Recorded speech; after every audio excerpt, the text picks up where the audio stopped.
So this is session I don't know what of Blades in the Dark, Iruvia. I think 7. I think this is the 7th session if I'm reading this correctly.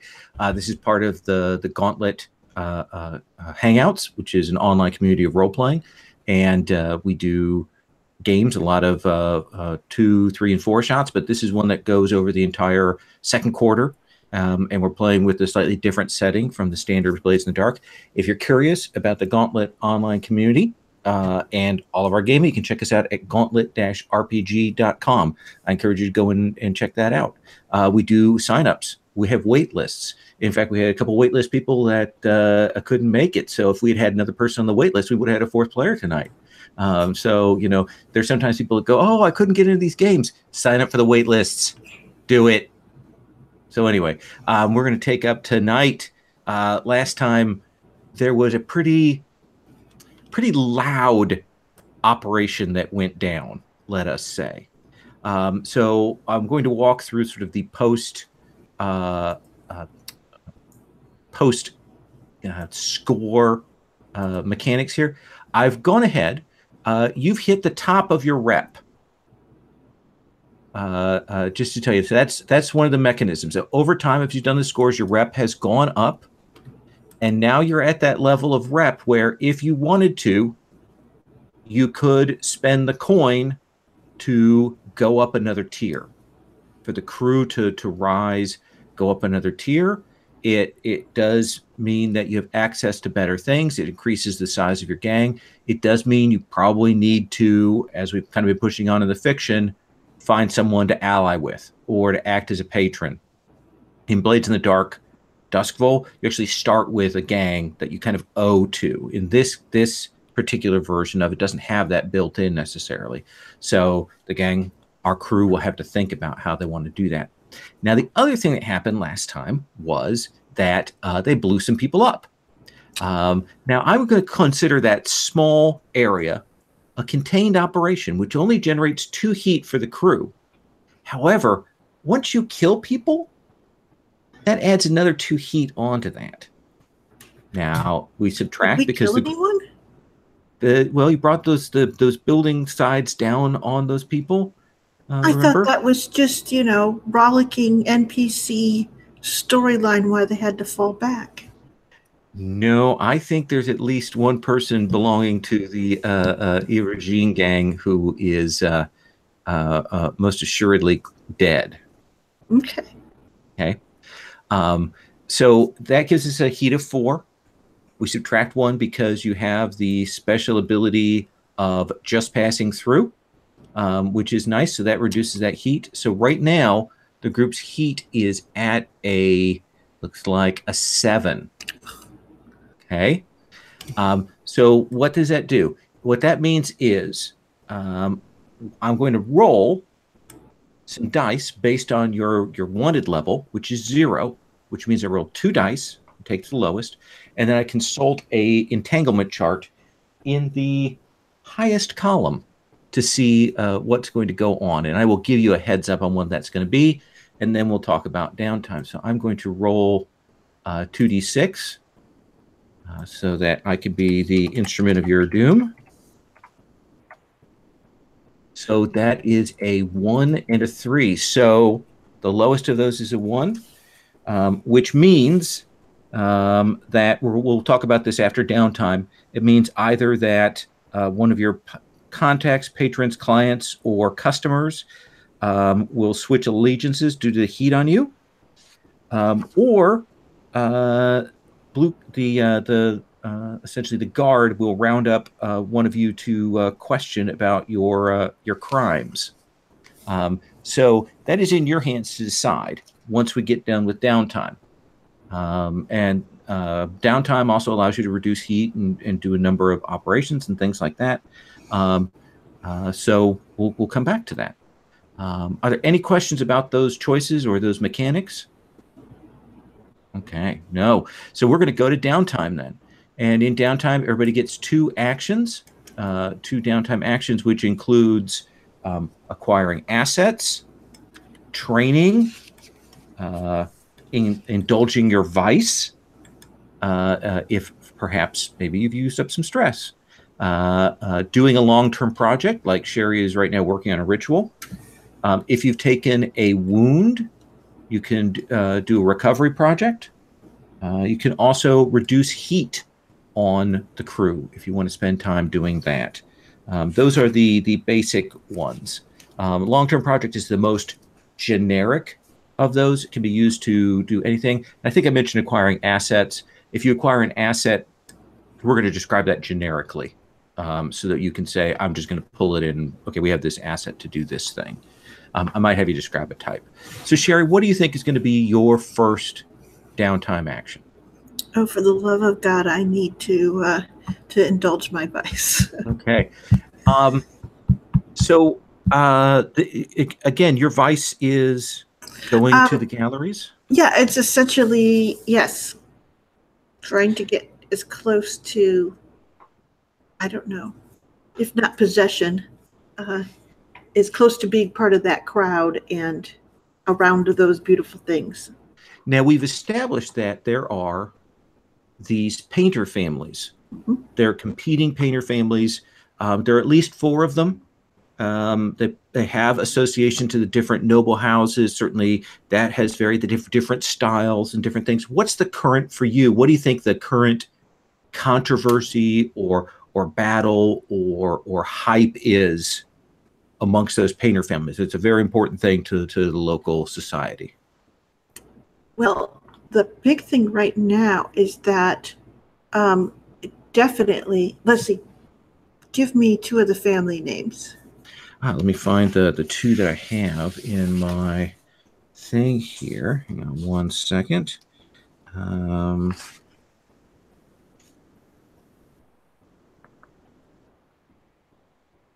Yes. We have the Guild of Painters. We have the Dakik, and then the Wahuma. Okay. So right now the big thing is that the Wahuma are accusing the Dahik of stealing their formulation of a new green.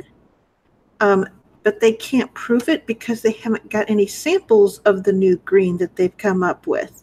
And the Dahik have come out with something that dispenses with the sort of bilious yellow that often underlies many of the green colors. And it's got a more bluey tone to it without being blue. It feels true, though no one can really point to what it feels true about too. It's not like plants look that deeply green or anything. So it's just a very striking color that everyone is covetous about. But yeah, because often those aftertones like that yellow are so common that you have to work around or use something that's incredibly toxic to actually have that effect. So tell me, let's have you roll then for your vice indulgence. Okay, I will do this. And let's see here. I just roll on indulge vice. There it is. I always use the button is what it is. What did I get? So you can clear 6 stress. Thank you. Thank you. How much did you have? 6. Perfect. Then you are perfect. Look at that. I am perfect. The fates looked to you and bow before your glory and gave you those 6 stress so that you can spend them throughout the rest of this session.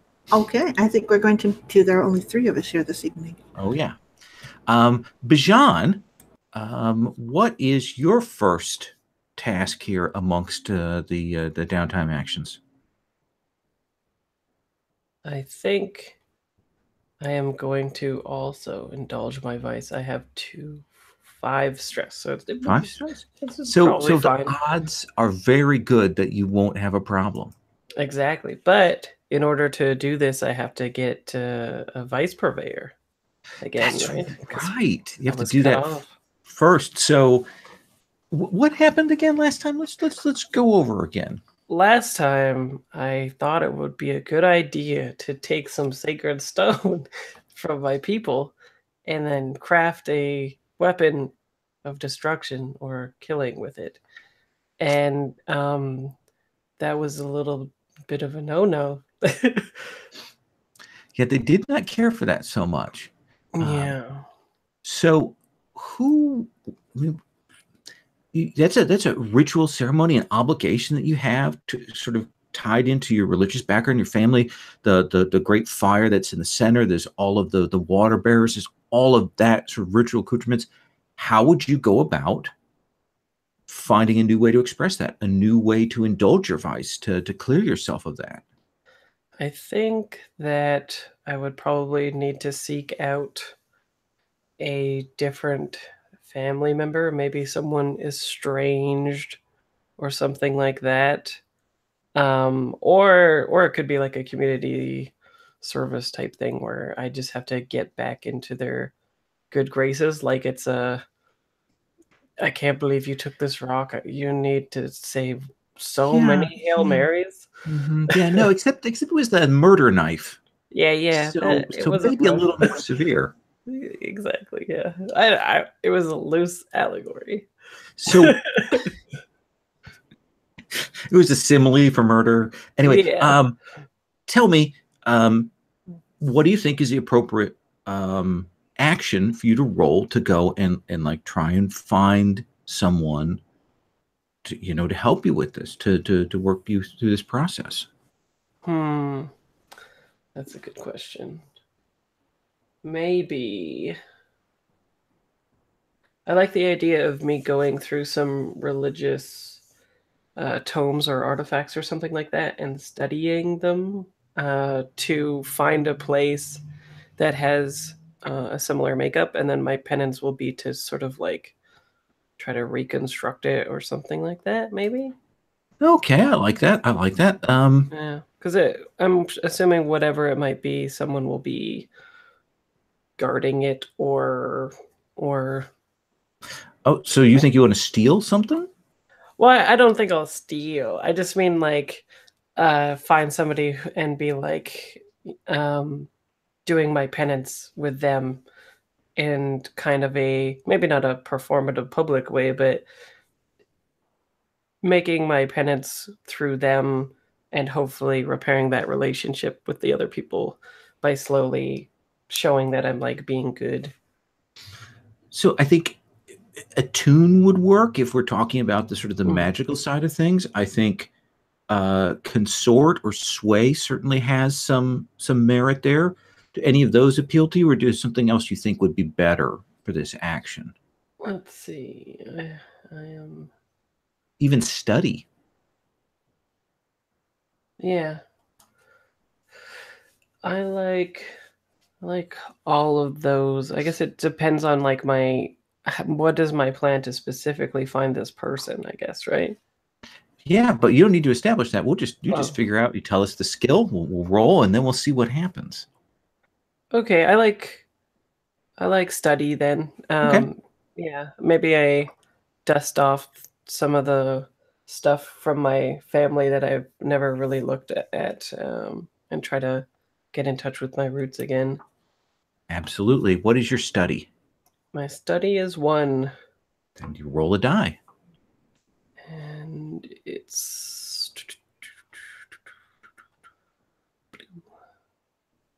wow, that's pretty good. I'm rolling pretty well during You this. are rolling pretty well. You pulled away all kinds of deliciousness from you. You snatched them from the GM's mouth, as it were. But yeah, you will eventually find a cousin who's been estranged from you, who's been estranged from the family, who knows something of the rituals, who maybe has a a slightly heretical take on some things, but he wants to get back into the family, and he clearly feels that maybe helping you and showing you the path might be a way to demonstrate that piety. Um, what do you think that ritual involves then? What is it that the process that you and he have to go through? It's probably some kind of purification process. Maybe I need to. Oh, I like the idea of doing like going to a specific sacred stream, river, something like that to literally like try to wash away the sins and get forgiveness and stuff. the water that is borne in from outside that you have to bathe in and then let it dry from the flames. Okay, that sounds good. Let's then have you roll to indulge your vice. Okie dokie. Indulge vices. Rolled a 6. Yeah. Rough day. Oh, only a 2 though. So there you go. I got my comeuppance. Okay. I will spend a coin, I think. Okay. On this adventure to boost it up to a 5, if I might.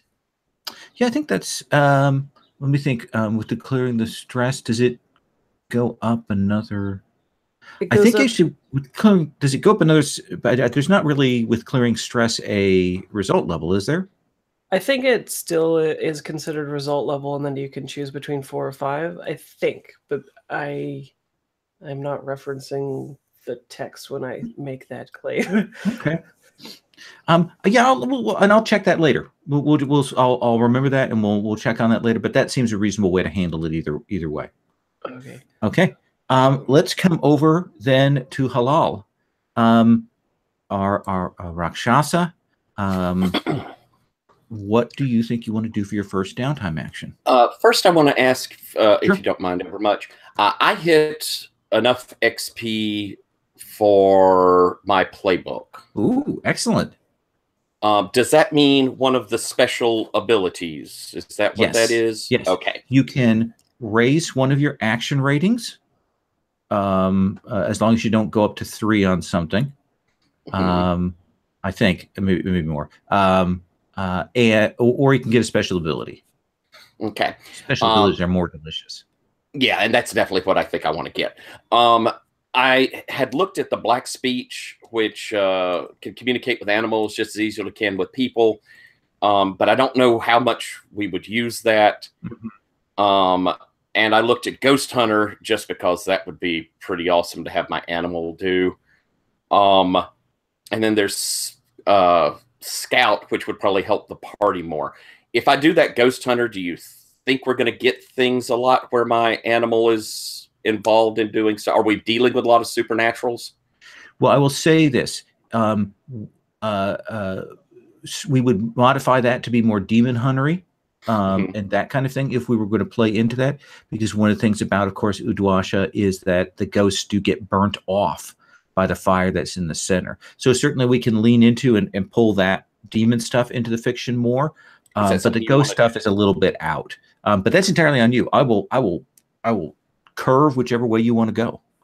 I think I want to go with that Ghost Hunter. Okay, absolutely. I just think it's neat, and I think I'm going to take for his arcane ability the ghost form. Okay. And what do you imagine that ghost form looks like?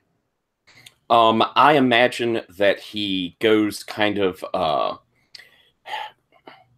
like the Death Eaters from Harry Potter, where it's got the shadow trails behind him. He's not very distinct in form. All you see is those red jackal eyes that are really distinct, and everything else is just shadowy form as he moves.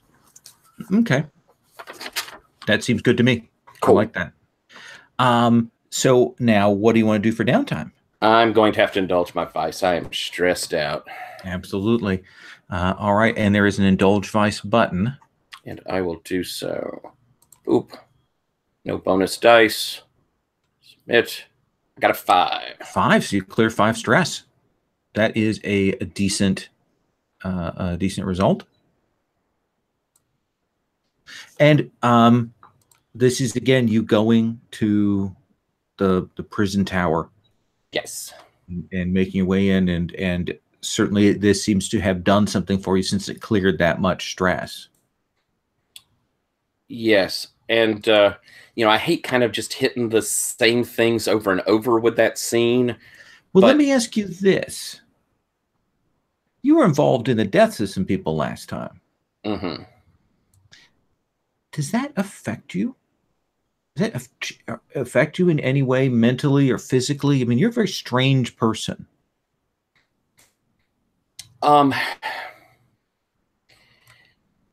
In defense of my friends, it's not like I'm going to linger over it. Mm-hmm. But I do believe that I still believe in the sanctity of life. And so, you know, it weighs a little on my soul that I have taken someone out, that someone has died through my actions.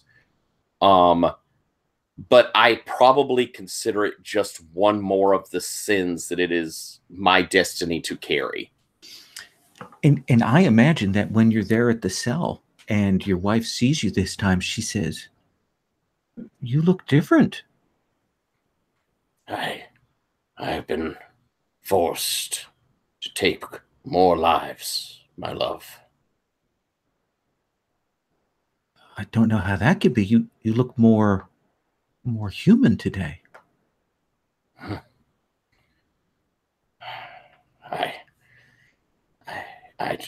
I don't know how that could be either.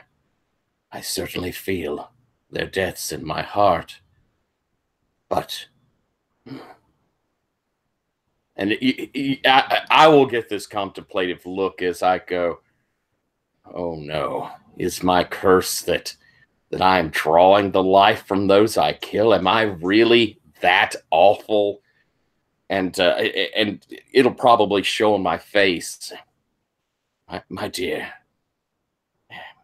if this is the cost of bringing me back, would you have me pay it?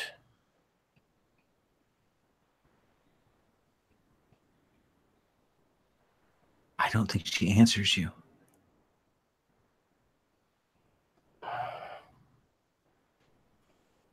Her mouth opens and she can't say anything. I cannot put that burden on you, my love. And I'll embrace her, and perhaps looking more human, she embraces me back. Yeah, for the first time in a long time. Oh, and the temptation. Oh, the temptation. You'll hear behind you that of your jackal.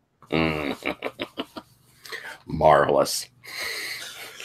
Sherry, what's your other downtime action as to... You're muted. Hilarious. Okay. What have I gotten myself into? Okay, so I think my next one is I am going to work on the ritual. Okay. So and we established that as your attune, right? You said, okay, that sounds awesome. Then I will roll that or study. I'm good with either one of those. I don't think that I've done the studying, so attune makes sense at this point. Okay. I know in the book they have it just as study, but it seems to me it'd be better to have that varied. Ugh. So that is not a great roll. I believe that is just one segment there. If I spend a coin, would that take it to just 2, right? Let me look at the thing. I think I need a 6 to get to 3. It would go up to 2 segments. You would need, so it would go up 2 slots there. Just awful. I'll just take the 1. It means Yeah, you know, the other thing you can do, and actually I think maybe an even more effective one would be to spend your coin to take an extra downtime action. Okay, and I have 3 anyway, so Okay. I could take 4 and make it. Okay, so should I roll again and see if I can roll just as badly? If you want to spend it, yeah, I'd like to have you spend your money right away. Okay, great. Let's do that. Let's do that as soon as I find my character sheet again. Okay, here we go. So this is attune again because I Yes. know I can do it. There So we go. 6. Yep. And I overshot it. Awesome. Yep. That will complete the ritual. Yes. All right. And you're going to figure out what that is. We'll go through that process. Okay. We can stop off and talk about that in a little bit.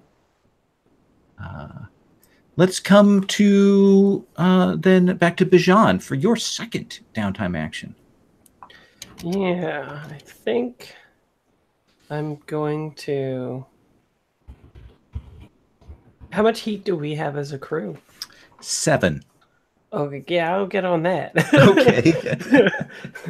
So last time, Bijan, I believe that you went around putting the blame on some other people. to reduce the heat. What are you doing this time?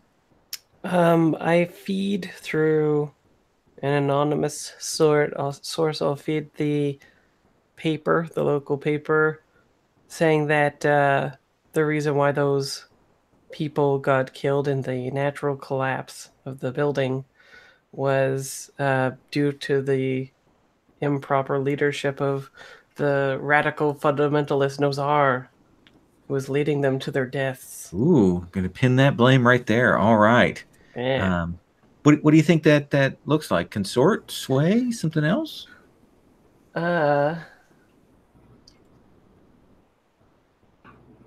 Way skirmish.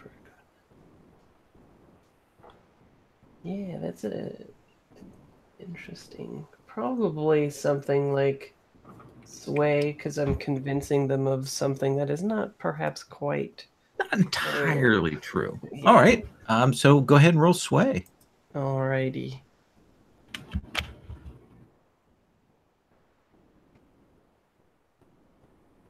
I got a 3 because I Got a 3, which means that you'll reduce the heat by 1. Yep. Okay. So It's your almost heat like they don't totally buy it or something weird. Yeah. Not entirely sure since he had a pretty good reputation up until that point. All right, yeah. So you'll reduce the heat a little. You guys are still it is people are leaning on you. Do you want to spend coin for any extra downtime actions? I spent my only coin.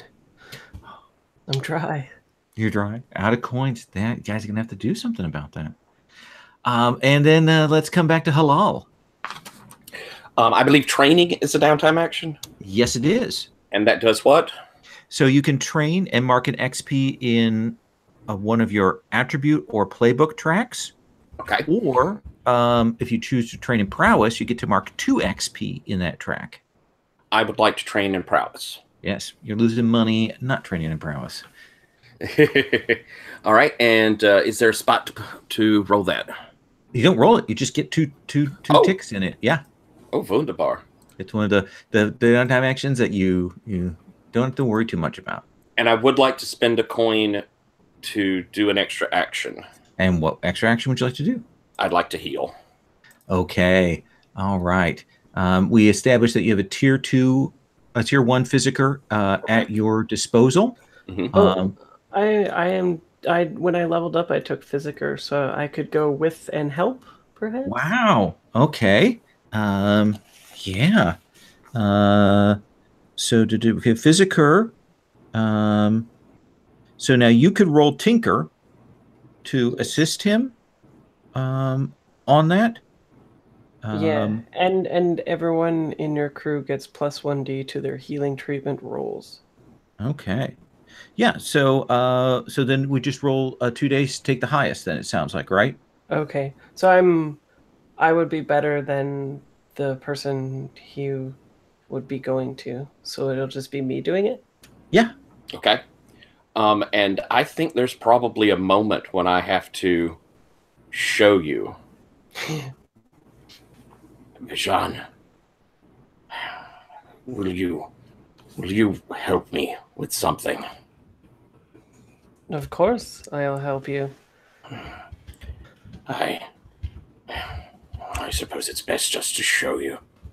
As I open up my cloak and my wrappings, and you see this wound that I've inexpertly just sewn up. Right. Yeah, I think that Bajan's always been like a little bit afraid of you, but I like the dynamic shifting a little bit now that he can like help you, and like maybe within the scene we see him like at first very tense, but then start to loosen up as it goes on, and he just realizes that you're like just like another person and not a super scary ghoul type thing. Yeah, except what is the one thing, Bajan, that you notice about his condition that does maybe send a shiver? Maybe it's like always really hard to find a vein. So it's like It's feeding into my fear of the unnaturalness of it. But then it does. I think it does get better as I see I'm actually able to heal you, and it's not like a. It becomes more of a not mundane, but a mortal thing, and not like a fairy tale. That's a little bit frightening. Let's have you roll 2 dice. There's almost no chance that you could fail this. Great. Tinker. Cool. I got a 6. 6, and I think that is enough to heal you up. Oh, excellent. So you can clear the "I've been shot" result, and I've cleared your little healing track. And as you finish, Jean, I thank you. You are a good friend. I think like at first he's a little shocked, and then he looks at you and he says, "I consider you a friend too," and it's like a sincerity thing, right? Like I think he's realizing it at the same time that it's coming out of his mouth. Awesome. Nice. So, as I said at the beginning of this process, you have 2 choices for your entanglements. Either someone gets flipped and kind of moves over to shift their loyalties to another faction, or you can have one of you picked up for questioning. Okay. So what happens if we get questioned? I mean, what does that mean? It means we go through some sort of harrowing, stressful situation. I don't understand. Like, what is our sense of what happens? So for the PC wise, what will happen is if you get picked up, you've got a choice. You can pay them off for 3 coin. 3 coin, yes. Or they beat you up for a level 2 harm. And at that point, you tell them what they want to know, and you raise your heat by 3. Well, that sounds horrible. Now, you can resist either one of those consequences. So one thing is you skipped my 3rd downtime. Ooh, well then let's come to that. What would you like to do?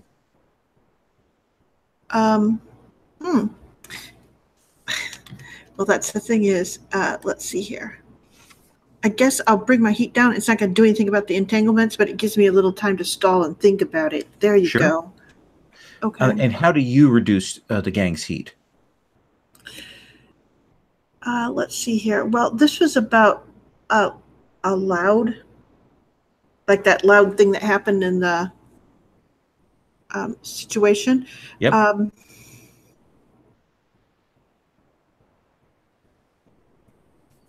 I think it's pretty clear that whatever happened, like all the masonry and stuff coming down, had to be like a long time coming, right? Mm-hmm. So I think that what it is more that when I talk to people in the neighborhood, I'm like, I mean, it's very much that kind of thing of, was that run down? Like to give it to them to like think back to it and kind of remember things about how it looked run down or ready to go, or those sorts of things. An excuse to think it was something natural. Exactly, or more natural, not like that something truly untoward had happened. Like a tinker set up a series of explosions and brought the building down. Okay. Sabotage, right? That would be unthinkable. It would be complicated, and people don't like that. Sway or consort? I'm bad at either, at both. So I have to choose some way to do this. Is there something else that you can fit with that? Not with that story. Ugh.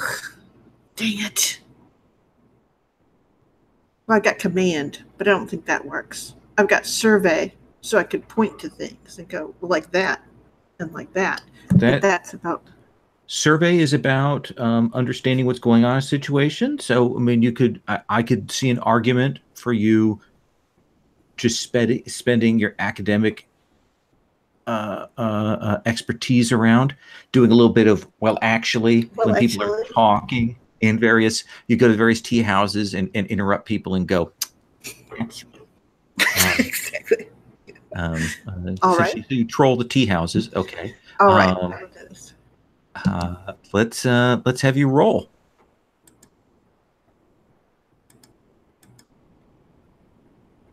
Oh, jeez. Okay. I think it's just so one. That will reduce your heat by 1. Okay. We are really bad at this. Well, you guys have been very good at it for a very long time, so that is the thing. And we can talk about ways that you can do heat mitigation. One of the reasons that you decided to go for turf in the particular direction that you did was to give you access to maybe then getting a cover operation, which reduces your heat per score. And we can talk about how you want to do that. So with that heat 5 in mind, and with these entanglements that have happened, does someone close to you guys get flipped, or does somebody get grabbed up? I sure don't like getting grabbed up. Well, the grabbed is just bad, worse than bad. We don't. I think the one that makes the most sense is maybe Balat Sanu, where he's maybe a little bit less likely to give us, because he was that petty official that kind of was in the first thing that we had treated well. That's right. And you built up that strong, what is his name? I'm trying to think. It was when the guy that was dead, when we found him, it was Balat who had been doing deals with him. Okay. Passing stuff to him. So we had come across as maybe legit to Balat, and now we're a lot less he's doesn't trust us. Okay. And in fact, that is probably the thing, is when they come around and ask, and they're trying to trace things back, and they ask about you are the dead smuggler and who took over his operation, he immediately points fingers at you guys, and they say to him, do not deal with them again. If you see anything come across your desk that relates to this Estes troublemakers, you will send it on to us before it goes any further. Does that seem fair? No, but it seems that's the way the game works. There we go. Procedural. Anyway, so with that in mind, we have some fiction kind of rolling out from last time that I want to talk about. And that may lead us to a couple of things. So just a couple of things to think about in terms of how you come up with scores. Scores can be, hey, we want to try and make money. And then we talk about ways that you could do that. Scores could be, hey, I'm looking at our crew sheet and it looks like we want to do a cover operation. And then we figure out what that would look like and we go from there. Or if there's something you've seen and want to get involved with, a particular family or things or stuff, that the clocks that are on the table, we can zoom in on that. We can also do once arounds. And if you're looking for things for hooks, we certainly have I've pointed you guys to the blog, which has some Uduasha hooks that you guys could certainly say, hey, I want to get involved in this thing. So there's some possibilities on that. I think I would like to, though, have you speak with the man named Nassan. And to remind you who Nassan is one of the lieutenants of the Forsaken. They've been sniffing around the edges of your gang. He's a little more reasonable, but you set that whole thing up such that you protected and saved his sister, Seven.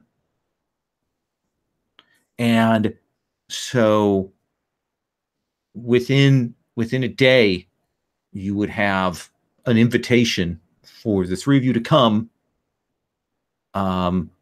for a gesture of thanks to be given to you. And this invitation comes from Seven, but you're pretty sure that Nissan's pulling the strings on that.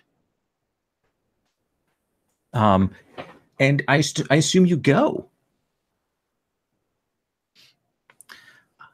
And Nissan has arranged for one of these sort of social clubs that their gang has control over, for it to be closed to general business. And you are brought in, and you will see Nissan. He's handsome, kind of tall, kind of bronze-skinned, good-looking guy. Though the thing is, of course, when he smiles, he's got those teeth where they've been done in different materials. And clearly, he thought that it wouldn't be as obvious as it is. And they're a little disturbing to look at. But he will say, come in. Come in. You three. My name is Nissan. I have you here under somewhat false pretenses. I am surprised. My sister Seven, who you rescued, Seven she told is your me. sister? She's lovely. Yes, she's wonderful, and that you were present and were able to help her when she was attacked by those Irugine thugs. By that, I've heard that he's this radical conservative member of the Irugine, this Nozar. His intent, and we've had problems with them in the past, but I have a feast, and he invites you to come in. And again, the table is set with fresh, root vegetables, since that's primarily what you're getting, is root vegetables done in all kinds of sauces and syrups, and then great big clay braziers that are lifted off with, again, goat or any of the other kind of small animals, probably rabbit, things like that have been done in a tureen, cooked up with vegetables. And there's all kinds of other things.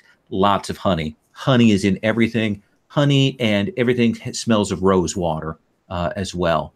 And wine and tea flows, and he lays out this feast for you. So, Jean, this is probably the most food you've ever seen in your life.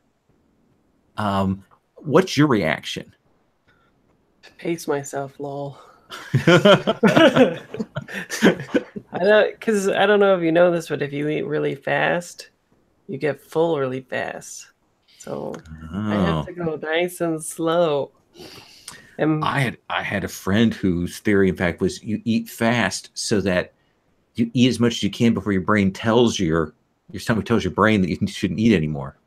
Well, I mean, not a great school. All bodies are different. Yes. But yeah, you careful. Halal. This is something I've been meaning to ask you. What's your appetite like? I imagine I'm not going to be eating many of these root vegetables. I imagine I eat meat. Okay. And I imagined it, the rarer the better. That lamb that's cut, it has just that glisten of blood at the center of it, nice and rare. But I don't imagine. I didn't take things that would make me like gorge or No. I think I'm much more of a small eater. I don't think it requires much for me to eat. Okay. And Esta, we've established that where you come from, you probably have immaculate table manners. That I do have. I don't always keep an immaculate table because takes a little bit more coin than I have these days. But yeah.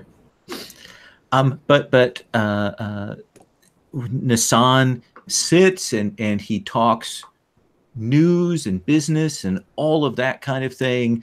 And, Seven is there, she's clearly kind of beaming because her brother is treating her well. And, he's respecting people who treated her well. And, she's again got that burn mark on her face, but she's got kind of the veil to cover it up, and she's clearly done some makeup here for this.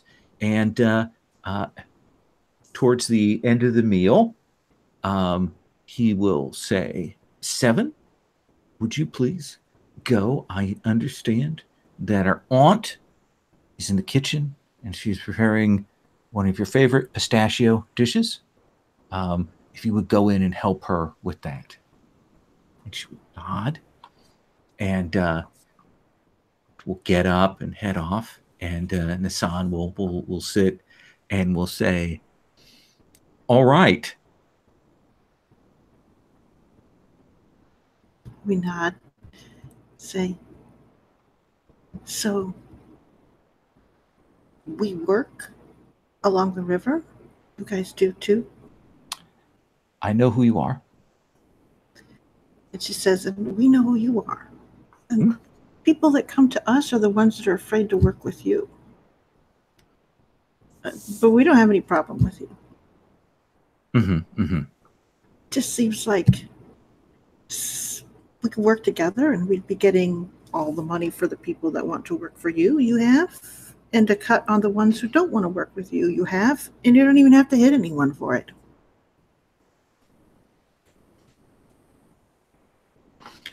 I owe you a debt.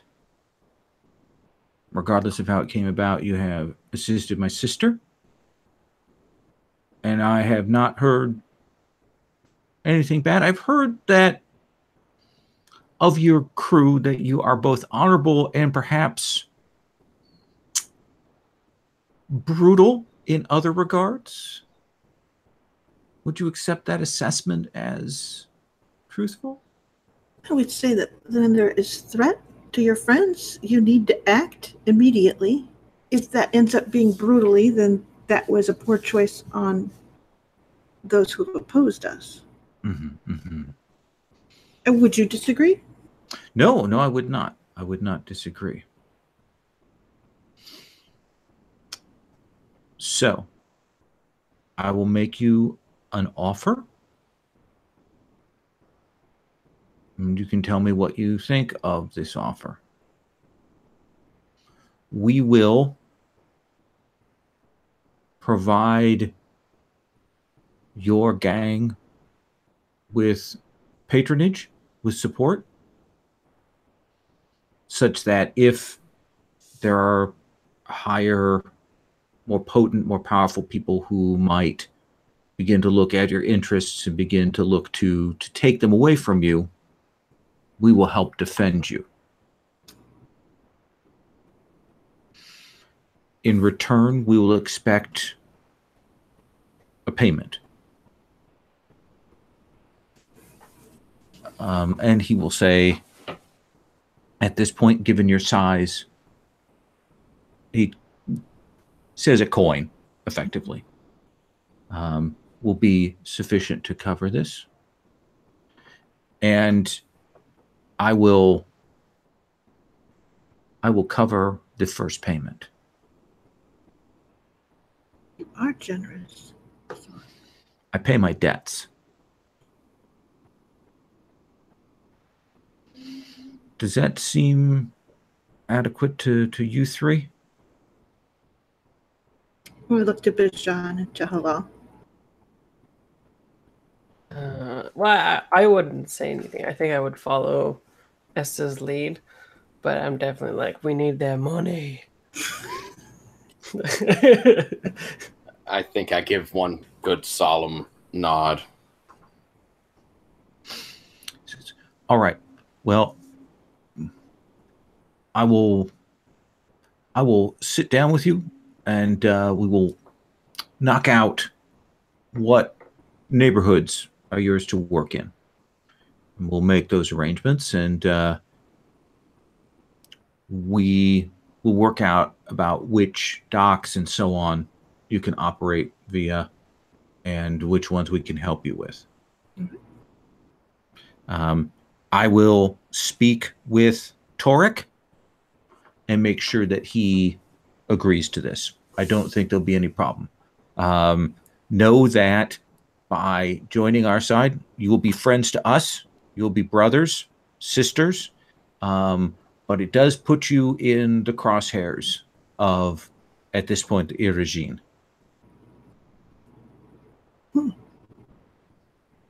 That seems reasonable. All right. Then we are done. And he will invite you to finish up the meal and drink, and goes through some of the other logistics, and then we'll depart. And Seven will come back out. She may be a little bit irritated that she's been kept aside from some of the big boy talk. And she definitely kind of nods, maybe probably comes closer to you, Bijan, because you're probably closest to her in age. Yeah, I look really young. Mm-hmm. Yeah, she probably comes over by you because she's probably the only person in the room who looks maybe like she's like you're younger than she is, tries to make sure that you know that she invited everyone and that she arranged things and all of that. And I said, yes, very generous, as I claw at this pistachio thing. oh, please, absolutely. And she's got this, again, it's like baklava, but with additional cream and stuff around the outside, and candied orange peel and things all over it. And she will make sure for the dessert that can be taken home with you. Okay. We are pleased, and we enjoy spending time with Seven. She's okay. So with that in mind, the crew has to make some choices about what they want to do next, in terms of kinds of jobs and what you target and so on. We're right at the hour, so I think this is probably a good place for us to take that 5-minute break, and we can come back and do that discussion when we come back.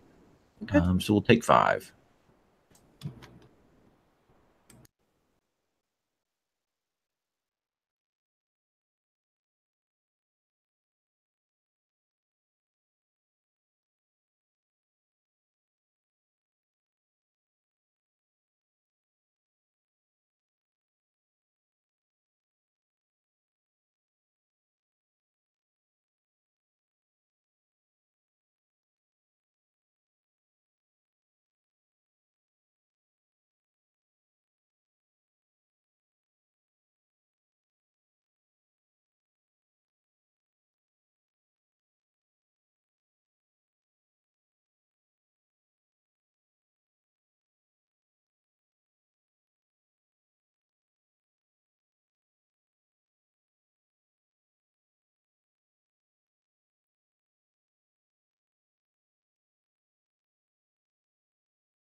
I tried out Cat Ramen's thing that's going in the Codex. It was really phenomenal, really deep good. and intense. Neat. Some people doing really interesting stuff now. It's just What's that? fascinating.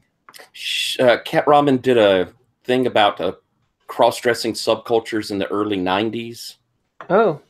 And it made me really nervous going in because it was a subject I really wanted to treat respectfully. And it was super cool. It was really neat. Oh, the play test with Jason and Daniel. Oh, cool. Yeah, when I saw that in the Slack, I was like, "Oh, cool." It was neat. Neat. So, what I want to do is I want to propose something, and then maybe have us take a look at where the group stands in terms of the territory, and then we'll talk about job. So one of the things you can do is you can raise up your tier. You've got enough rep to raise your tier up, and normally that would pop you from stronghold. Essentially, you have a hold of your territory to weak. But you've done this thing that you set up to get the backing of the Forsaken. So if you want to pop your tier up one, I would say that the thing that we've just done is your way of making sure that your hold stays strong. If you want to spend that money. Cool. And How much? I think it would cost you 3 coin to go up, if I'm recalling correctly. Development, let's see here. 12 rep. Okay, no. Your new tier times 8. So it would cost you all of the coin that you have in the in your vault right now. Still seems reasonable. And that will mean that your tier 1, I mean, it's a significant increase in terms of the kinds of things that you get, the kinds of assets, the level of services that you have, the number of people. So if you're cool with that, then I'll hit the buttons on that. Okay. Yeah, I like it. Okay. All right. And tier 1. All right. So with that in mind, and I mentioned that's of some time, a little time has passed. You've got some more gang members. There are more people that are listening to you. They're handling simple jobs.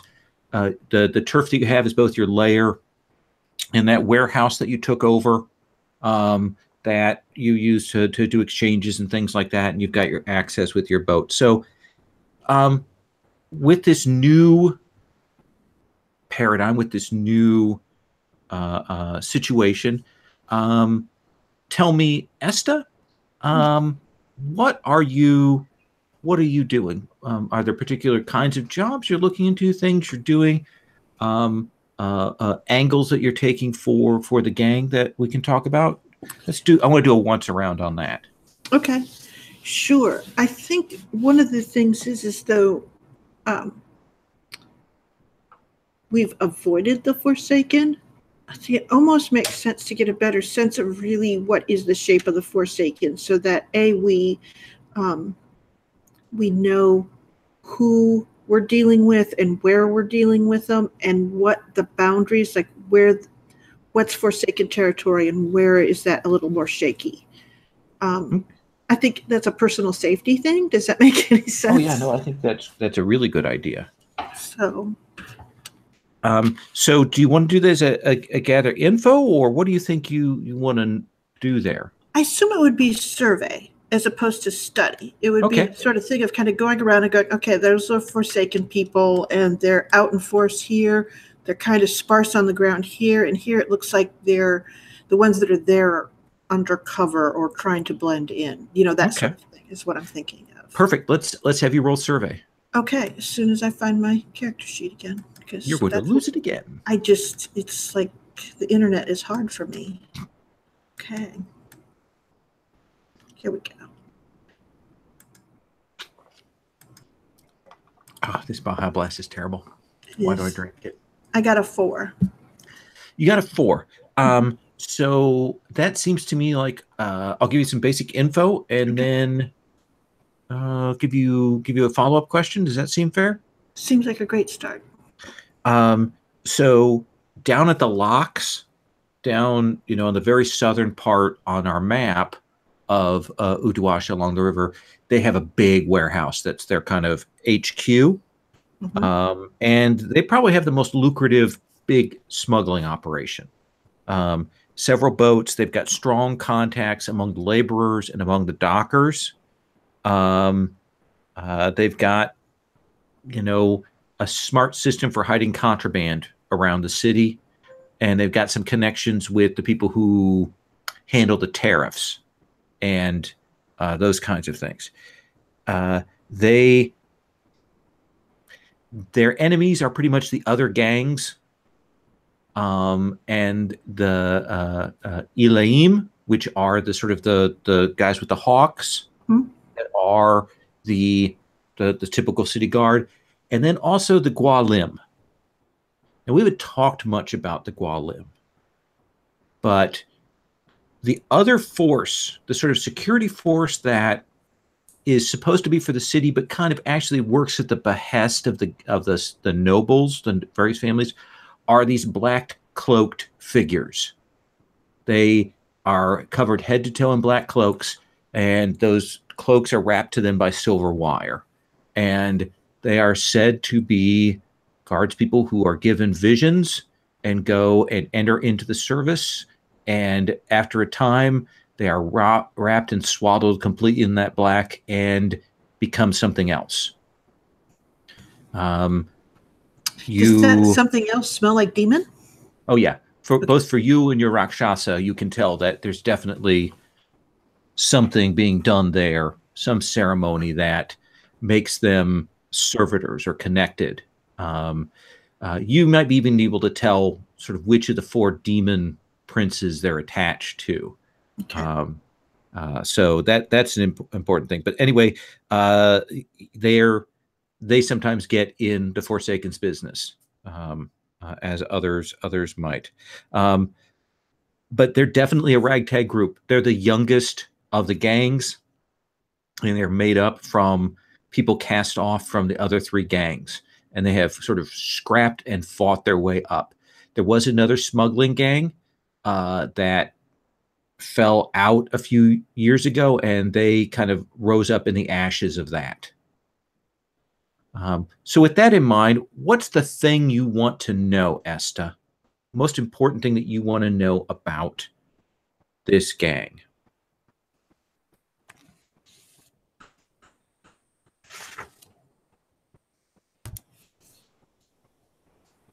What's their weak? Like essentially the part of their cordon that's weakest,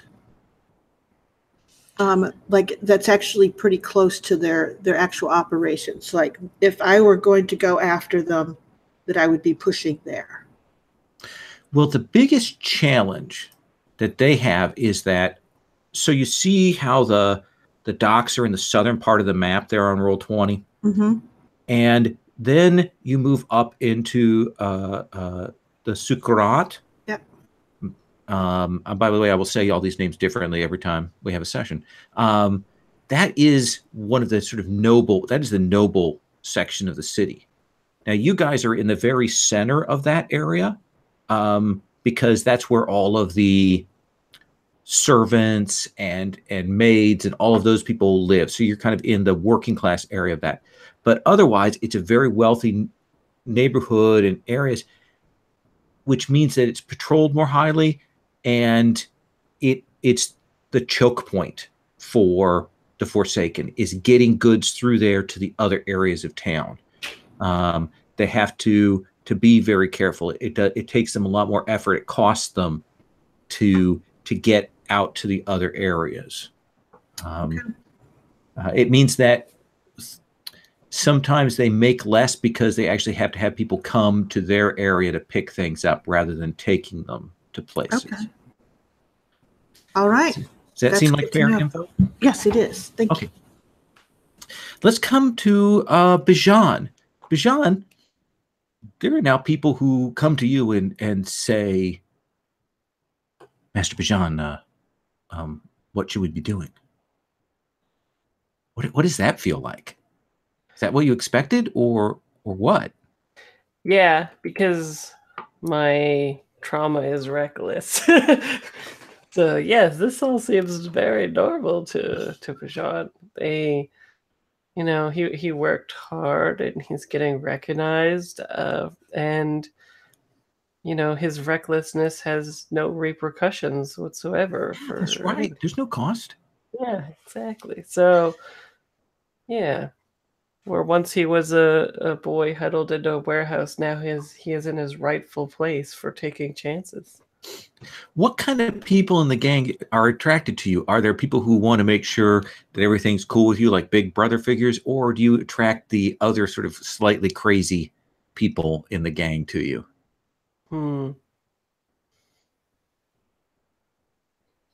Probably big brother type thing.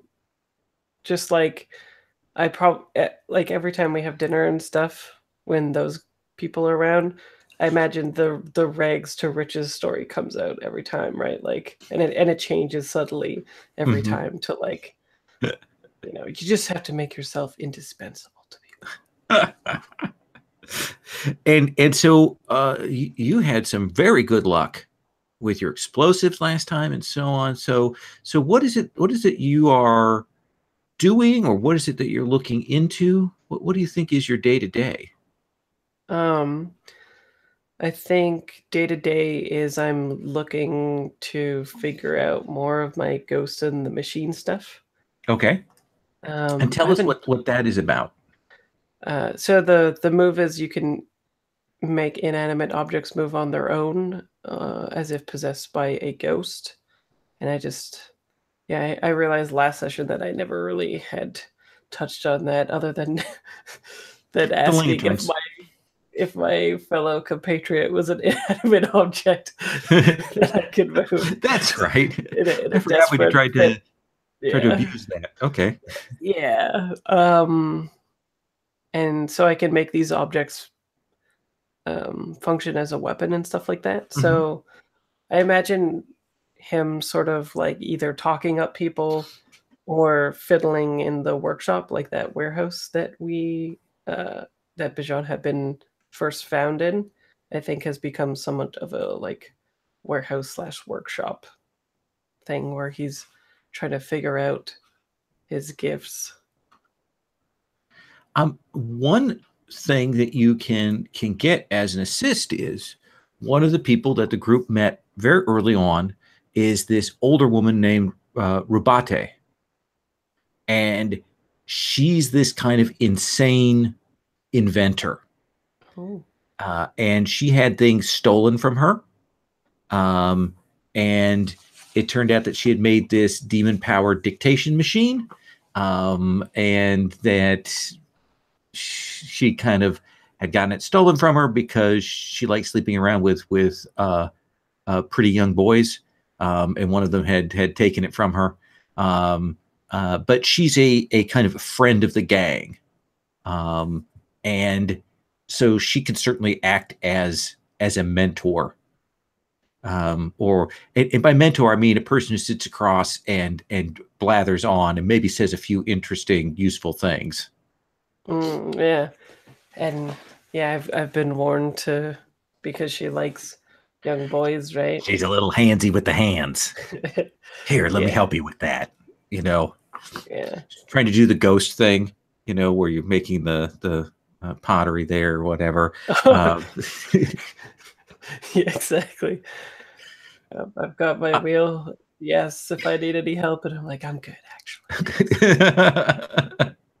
So, tell me, in the fiction, are you doing that just for yourself, or are you doing that as things for gang members or things? What do you think that looks like?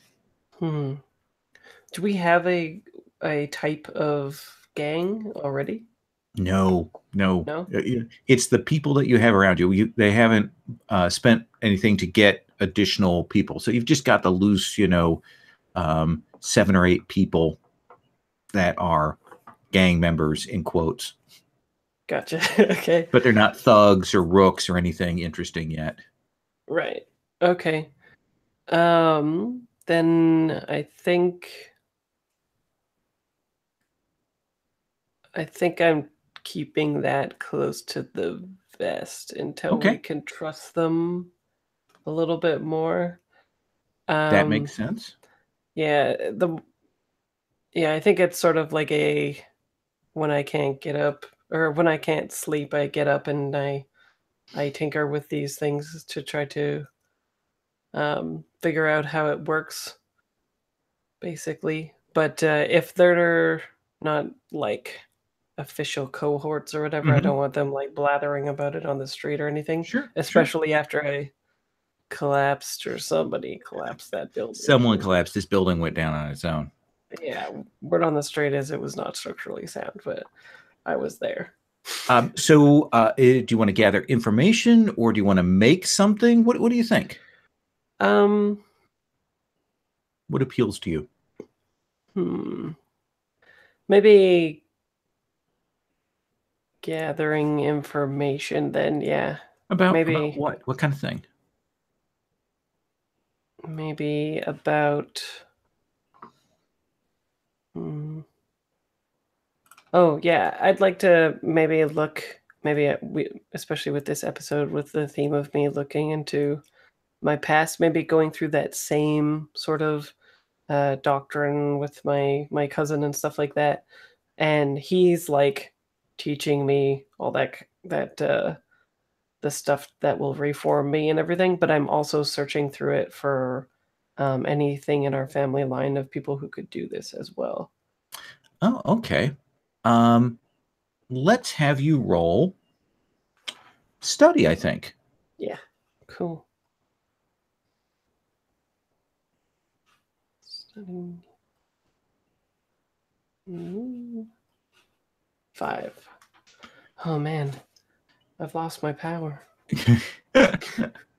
When you kind of ask about that sort of indirectly for your cousin, he will say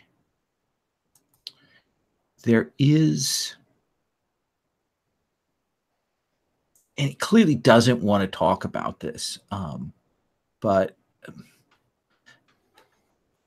he says there is one who was amongst our family who had powers not unlike your own gifts.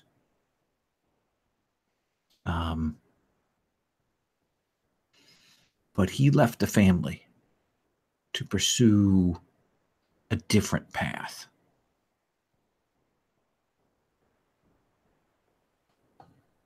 We have a crazy uncle as well. Yes, his name is Demir. And he would animate things and so chose to left the family because of that? It's what he chose to animate. Oh, that's a good bomb to end the scene on, I think. Yes, it is. And it's a good cut over to Halal. So tell me, Halal, you've got people around here who kind of treat you with, I mean, you still got that wariness and that fear, but a little bit of respect now mixed in with that. Mm-hmm. So what's your day-to-day look like? I think I probably am. First off, I'm wanting to find the next score. Okay. I especially since we've spent this money, I'm worried about our cash flow. I'm worried about my personal cash flow because of I have something I have to keep money going out to, sort of feel. So I'm looking into that. So I think I'm probably, when I deal with our gang, and there's no doubt I'm somewhat disturbing to them, but I'm wanting to get them used to going out and listening for rumors. I want them encouraged to, speak less, listen more when they're out amongst the streets, and bring that on back. So does that seem like I think how we put that? Does that seem like a command role? Maybe we're using that to kind of train the gang and maybe gather through them. I can do that. Yeah. Okay. That seems good. And you could certainly push yourself if you wanted. All right. I think I will spend some stress on that. Okay. All right. Risky. Risky because you're looking into criminal activities. Standard effect. And I add a die. And I got double threes. Double threes. So let's think here. It's a risky thing. So I think what is going to happen here is that some of your gang members will bring you some info that they've heard, that they've picked up, and suggest that you go check on it, and you kind of naturally go to follow up on it. Mm-hmm. And where are you when you're ambushed? Ooh, let's see. I imagine that I'm probably near the docks, and I like to keep up high and in alleys, so probably I'm up like on one of a second floor sort of area and not realizing that they've caught on to me being around there, so probably able to get me like out the window or something, just Well, actually what it is that these figures stand up kind of out of the darkness, and you will see them because their eyes are wrong.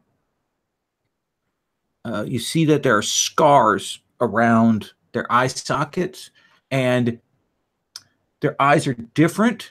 There are great snakes out in the desert that have kind of iridescent eyes and can see. And it looks like they're big ones, that someone has captured those, pulled out their eyes, and put them in these people's heads. Ooh. And the two that pop up will say, "Hello. Our master wants you to return. He's not yet finished with you. You are only half done." I have no master. And it looks like they're going to try and grab you and take you down. Now, you're in a desperate position at the start of this, so that looks like unless you do something, they are going to be able to. In a sense, they might have some people backing up them, and you're not sure. Maybe they have some implements to deal with your nature. Mm-hmm. What do you want to do? Well, I'm going to try and get away. Okay. So we can do this as an action roll, if you'd like. Okay. What do you think is a? Well, tell me how you want to get away and what action you want to use for that. All right. My normal means is to try and to just fade away into the darkness to, as swiftly as possible get to hidden spots and be able to scoot away that way. Mm-hmm. And I am going to, if I can, bring in my fine shadow cloak. To give me a little bit of hidden bits to that. Oh yeah. So we'll say that sort of gives you more ability because, of course, they've got these eyes that can see in the darkness. So you're using that cloak to kind of negate that advantage that they have. That seems cool. Okay. Yeah. Was it improves effect level or something? Oh, yeah. Yeah. So normally it'd be reduced. You'd have small effect because of their eyes. This allows you to get standard effect. Cool. And so should I roll prowl? Yeah, roll prowl. Desperate, which means you get to mark an XP on it. Ooh. Desperate. And standard. Oh, Lord, I'm just using the hell out of my stress. I don't think I'm going to use any stress on this. That's probably a good call. 4. So a 4. I need Fraser's luck. Yes, you do.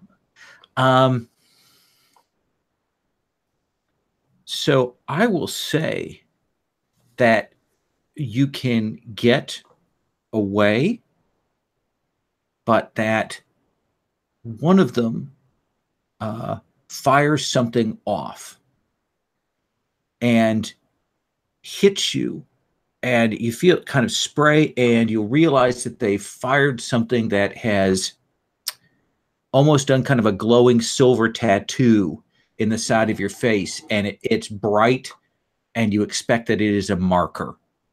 Would you like to try and resist that? Yeah, I'll certainly try to resist. Okay. What do you think is the appropriate attribute to resist with? As much as I hate it, probably resolve. Okay. Wouldn't you think? Yeah. Or prowess also makes sense for dodging away. Well, yeah, I guess I could be. I was thinking maybe overcoming the magical nature of it, but yeah, I suppose I could dodge away, and that'd be nicer for me. And also gave me an XP in prowess. All right. Okay. So I just rolled the prowess run, right? Yep. Oh. Holy capoly! That's a critical, so you get a stress back. Woo. I have never seen 3 6s on a stress resist. Yeah, I think you should get 2 stress back. That's Holy cow. So tell me what that looks like. They go to fire this magical tattoo gun at you. And what is it that you do that causes that to miss? I think as I'm trying to dip out, they fire, and I can see it coming towards me. And that kind of Volnus cloak I'm always wearing, I sort of just, and it's my shadow cloak I'm using. And as the firing of it comes in, and they're thinking, we got it, the shadow cloak itself just sort of sheds that silvery light, and it just passes straight through and beyond, maybe even striking the wall. Come back! Come back! Our master forgives! Our master forgives! And I'm guessing I have no idea who this master they speak of is. Well, no. You do have that vague recollection, that death cultist. Oh.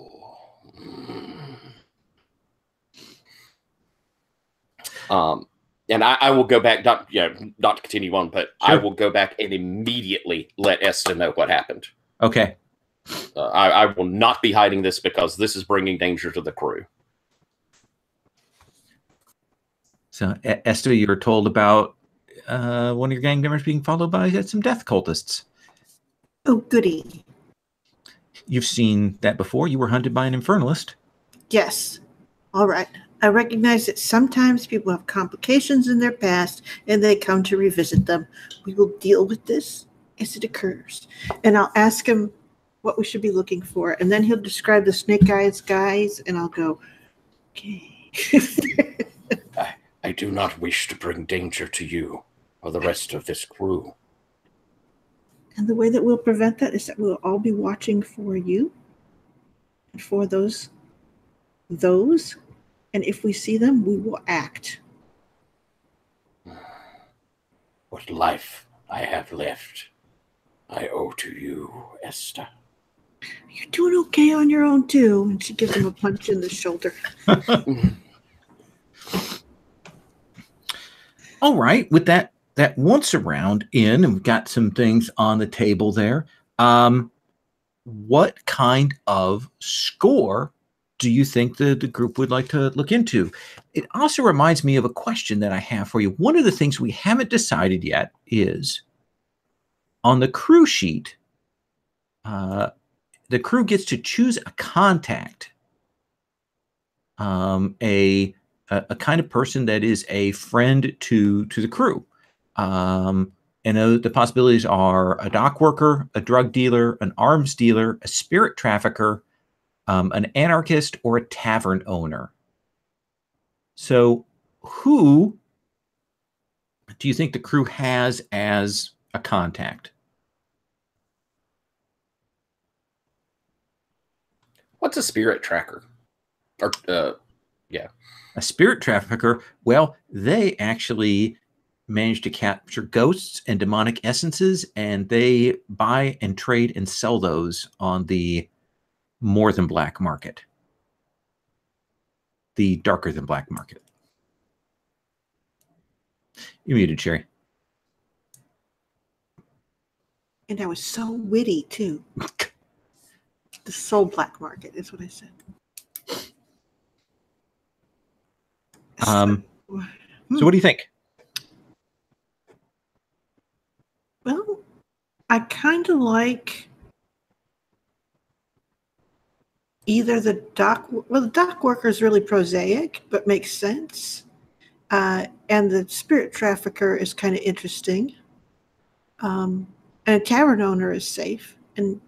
But I don't know what fits our lifestyle.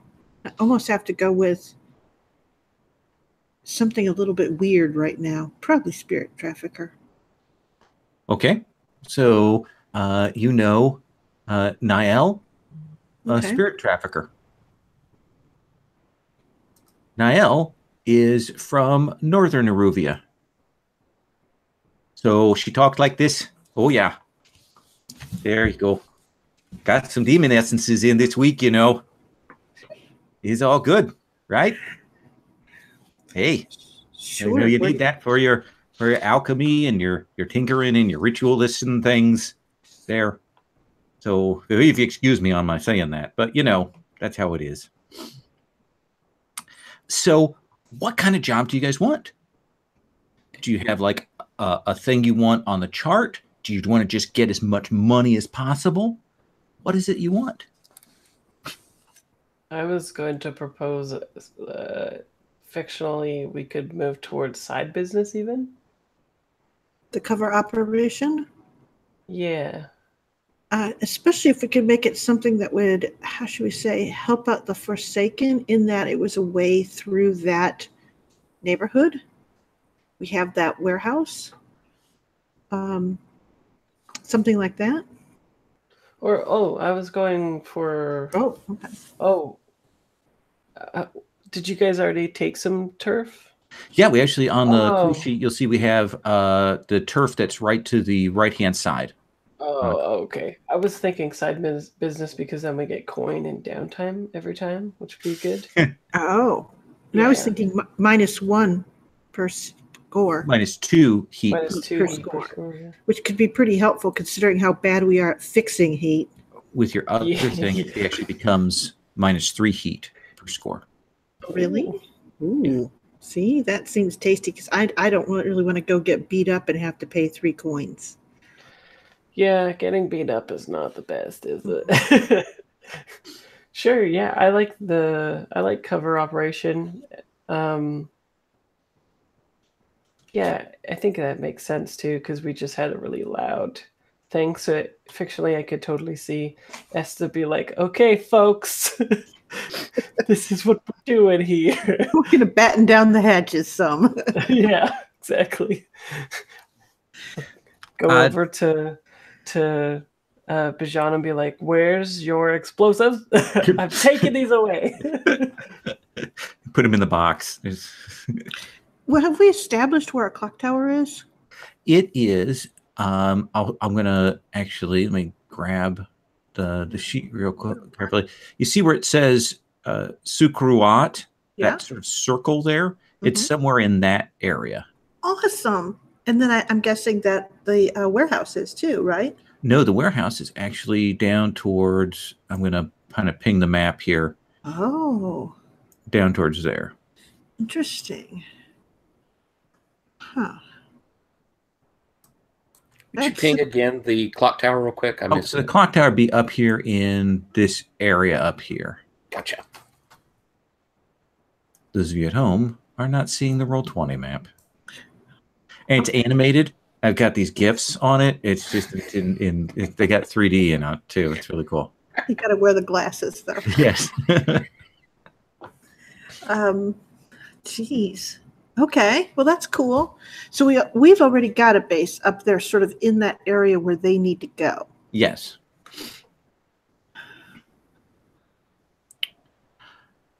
Do you want to hit the streets and see what you can find out that might be a likely thing, or do you have an idea for cover op? Well, I was thinking of if we have a warehouse, it sort of makes sense that we would have a stall or market that exists up there with a sort of secondary storage spot. Mhm. Kind of be the cover thing that essentially we keep a how do you say, a secondhand goods kind of business going there. Okay. So what do you think the score would be then? That's a good question. I assume. Is it where we're also selling out, like, as we pick up things as we smuggle, are we fencing out for ourselves, or is this more of like more mundane things that aren't easy to trace? Well, let me offer you Okay, yeah. a thread because of your contacts with the dock workers, and let me see what you can make of this. Okay. Because I know that you sent people to listen on the docks, and we've had this a couple of times. One of the things you will pick up is that there are sailors from the docks that are going into the sort of the Sukruat noble district, and usually they pass through there on the way to the other districts to get, entertainments and so on. But apparently they are having their entertainment somewhere in the wealthy district. That's interesting. They shouldn't be able to afford that. Okay, so I think what we need to do is rig up some lines and then string them up, and then we talk like Batman at them. Really? All right. Yeah. Some coin.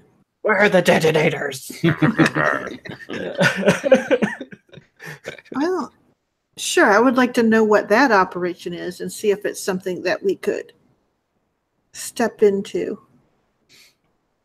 All right. Why don't we do a gather info, and this will determine how much you'll get. You're going to get the info. I'm going to give you the focus, but I want to see how much of the depth of it you get. Does that seem like a fair way to handle that? Mm-hmm. And then you can decide whether it's something you want to do or if you want to lean in a different direction. Okay. So I would say you could do that with study. You could do that with survey. Could do that with sway, consort. There are all kinds of ways to do this. Hunt, prowl. We could even do it as a delightful group action. I'll do that. I'll lead the group action. All right. So what do you want to roll with? How about survey? Well, any of you guys have survey or study? I believe I have both. So it's okay. And you, Hello? Neither? I do not have either of those, no. Okay, let's do that then. Okay.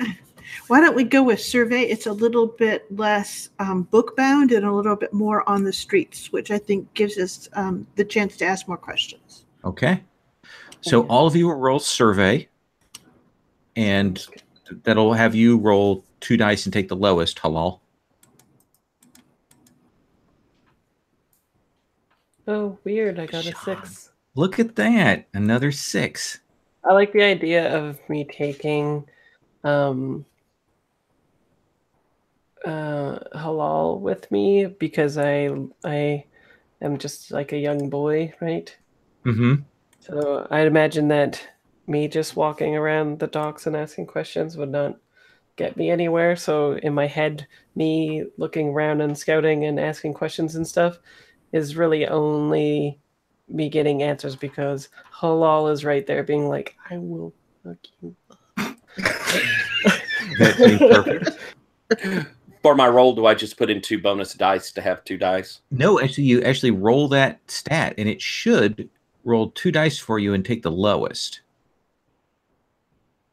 Oh, do we have that move? Oh, look, it would have been a 6 too. Look at all of us. Look at us go. So it is a 6 for the final result. Sherry, you take 1 stress. Okay.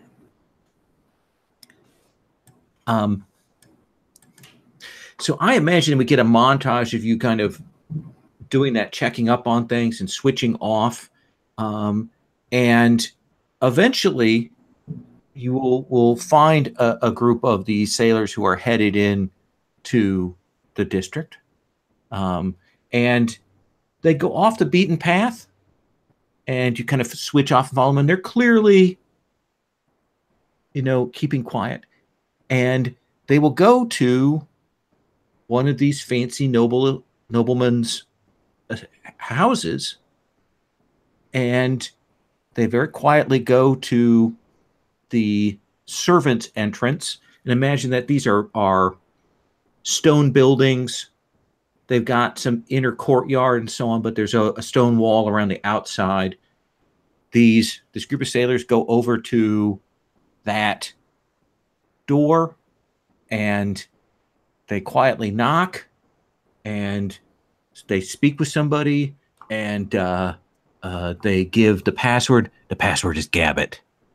Oh, and they're let in, and they clearly go inside. And it looks like this is where they're going. Is this estate here, where they shouldn't be, quite honestly. And I look over my shoulder at Halal and I say, "The password is Gamba, right? Let's take a look. Also, I'd like to be reckless."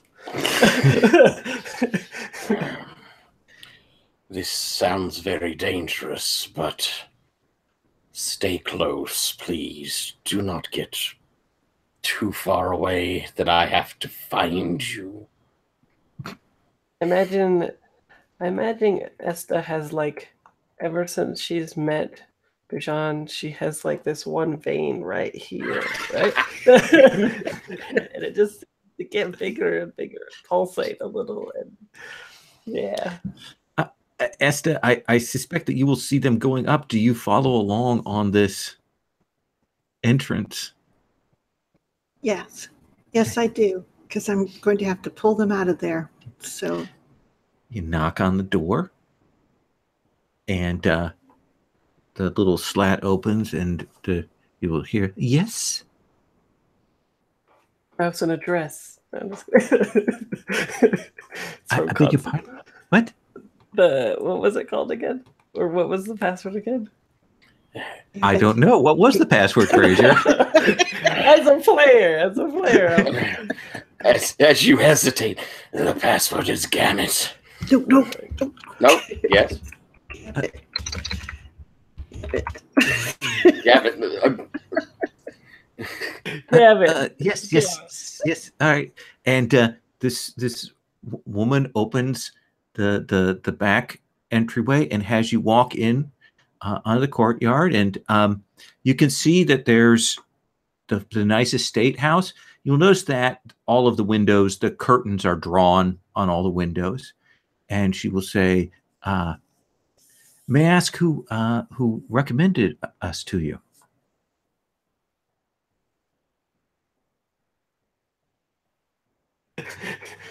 Insert name of predominant dock worker here. Excellent. All right. And she walks you across these are manicured grounds, carefully done, and again, mostly rock gardens and sand gardens and that kind of thing, because vegetation is hard to come by, except maybe they have some cactuses and things like that. But they'll walk you in, and they walk you into this, like, back to the back kitchen of the household, and the woman stops, and she will hand you each a mask, like a domino mask, and she will say, "When you go inside, one of the greeters will speak with you and show you to the entertainments.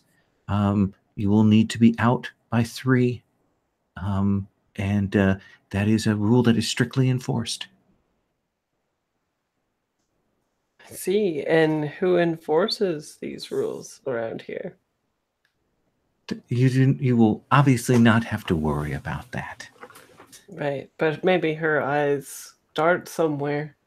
She definitely looks like she knows that there are guards, or there must be some kind of heavies inside there. Okay, cool. So interesting. Do you want to go inside the house to the entertainments? Yes, yes. And at a player level, just to let Tyler and Sherry know at a player level, I'm very much thinking of Reservoir Dogs right now when they're in the diner. This is where my head is at. Okay. This is more Eyes Wide Shut than that. Yeah. So you were brought in, and this is clearly an old school classic Iruvian noble's mansion. Nicely appointed, old, and there are all of these servants here that you brought in who there are billiard tables and card tables and bars, and clearly they have hosts and hostesses there, and they have these masks on, and so do all of the sailors and things like that, and it is this tavern slash gambling house slash brothel here in this noble person's estate. And yeah, Bajan is probably the one that looks closest, like they might fit in, but even he looks like maybe his voice hasn't cracked. Well, you know, I just had a hearty meal. Yeah. That's fine. So what do you want to do? I want to hit up people for a social connection and then do the job. What are other people thinking? Well, I'm thinking that this is what, either blackmail or deception or something. But it would be good to know a little bit more about what's going on. So, okay, let's do this. How about, since I know all of you can do a gather info roll, and because those don't really have consequences, what I'm going to do is I'm going to let each of you ask a question, and then we'll figure out what the score is. How does that sound? So Fraser, you kind of phrased that as a thing. So what is it that you want to know or find out in your moving around in here, talking to people and trying not to be too obvious? For me to fit in, I continue, like, I think maybe people continue to offer me services, and I refuse them, saying that I'm looking for something more private or better, like I deserve better than this. This is just what, like, the dock workers enjoy, right? Yes. So you have the money for the captain's entertainment then? Yeah, I need Admiral. Who's the Admiral? So you want to find out who is the person calling the shots here? Yeah, who is the, like, purveyor of this house that we would need to either kill or sway over to our side or whatever? Who would be the target of all of this? You will be brought to this rail thin, sort of slightly stooped, very officious looking gentleman who has the sort of the most formal clothing of the butler or house seneschal.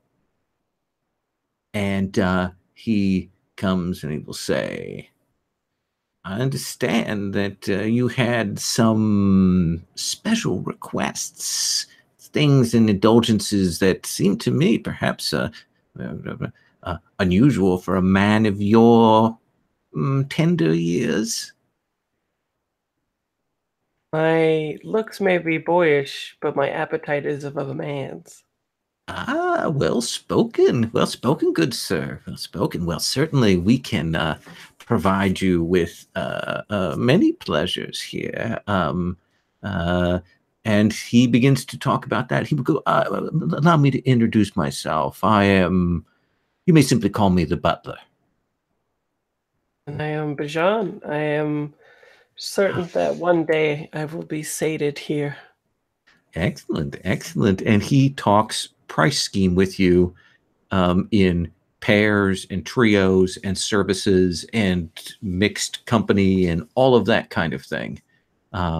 He seems to certainly be A, the person in charge, and B, probably actually the butler of the house. So I'm going to give you that. Now let me come over to Tyler/Halal. What is the question that you want to know?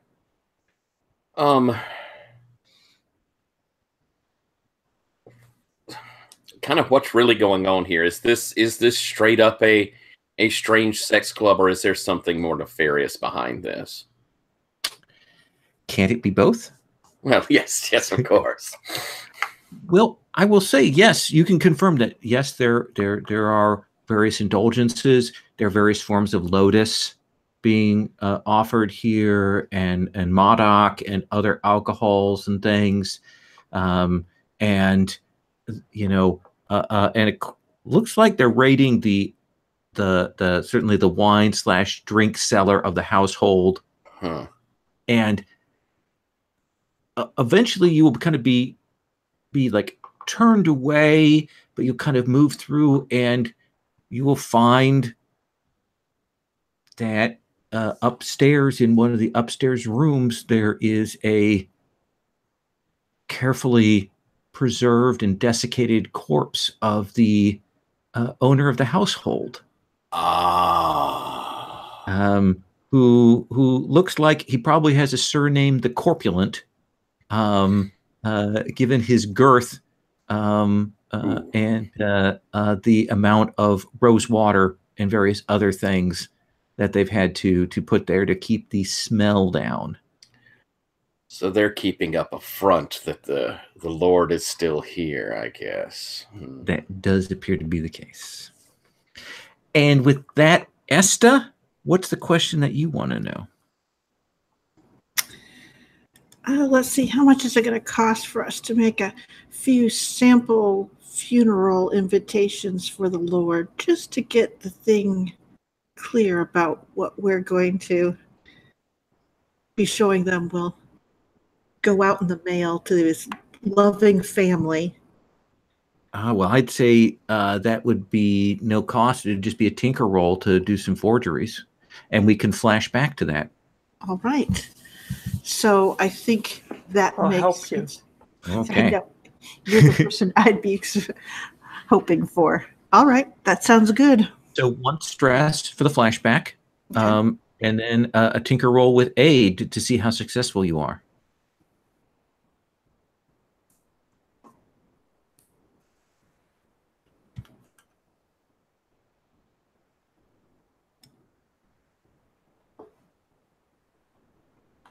Are you rolling that, Sherry?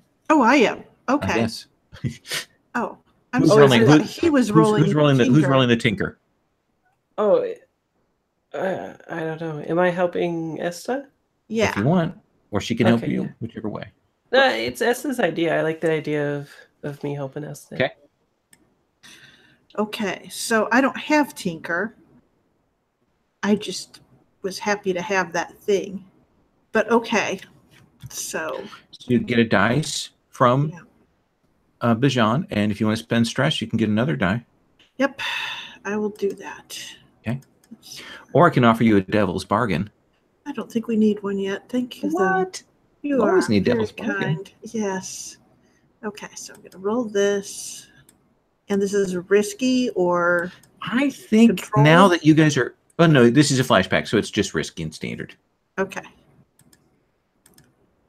Standard. 1. Ah, yes. This is... Good. You guys had... I mean, we're this... We probably now cut, and we realize that, in fact, this is... What we're seeing is you guys going in for the second time. Mm-hmm. And that you've got this,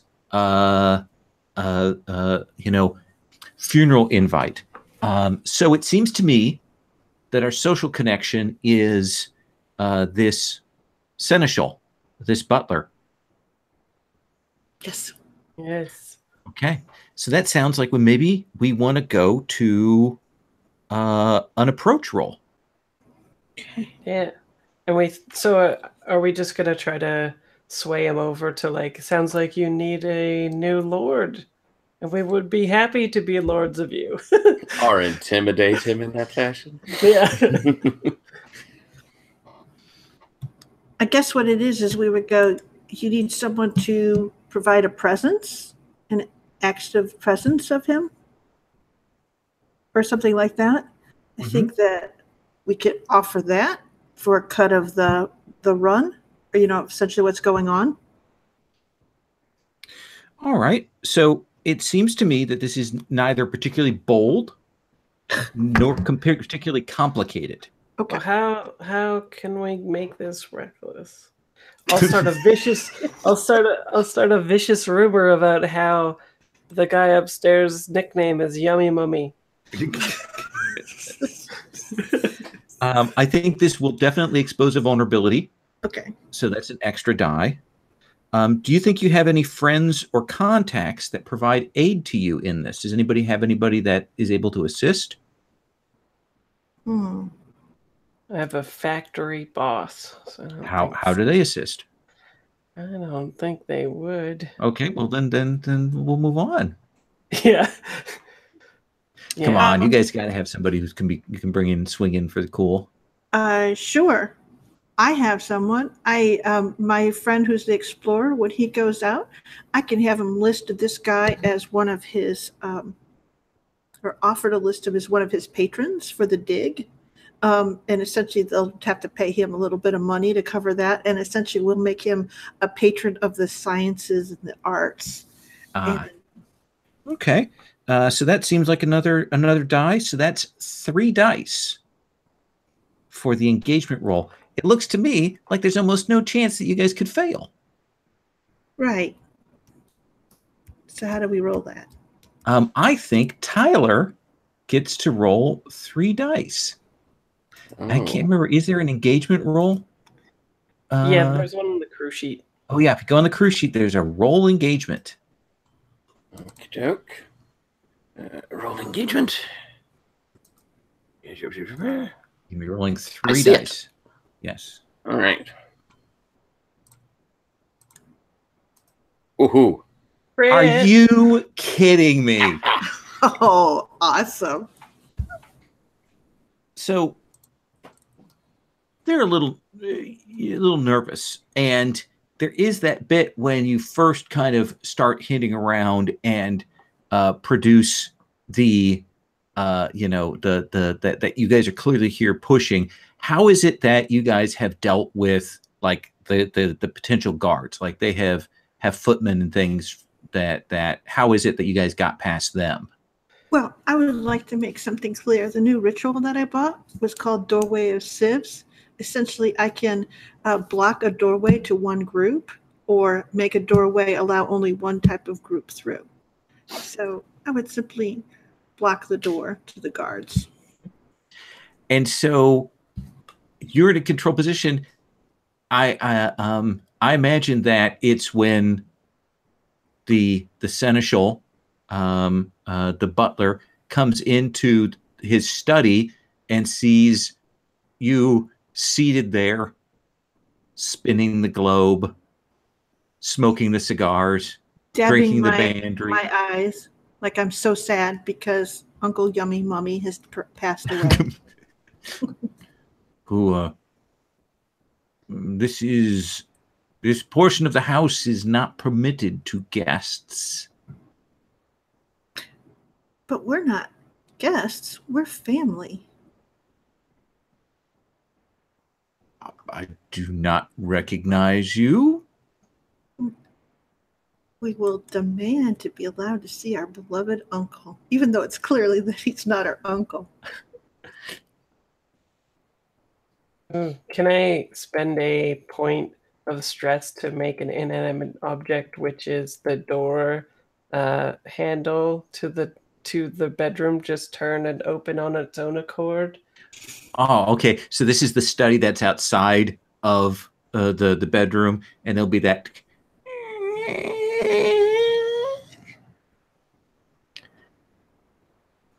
Uh, um. Just seems to us you have a complicated situation here. It is complicated.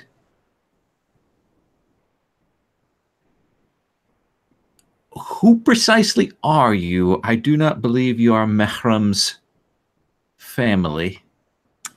Fortunately for you, we are not. We, however, can make what you need to have happen a little bit easier. He steps over and he looks at the funeral invites that you've got splayed out there on the desk.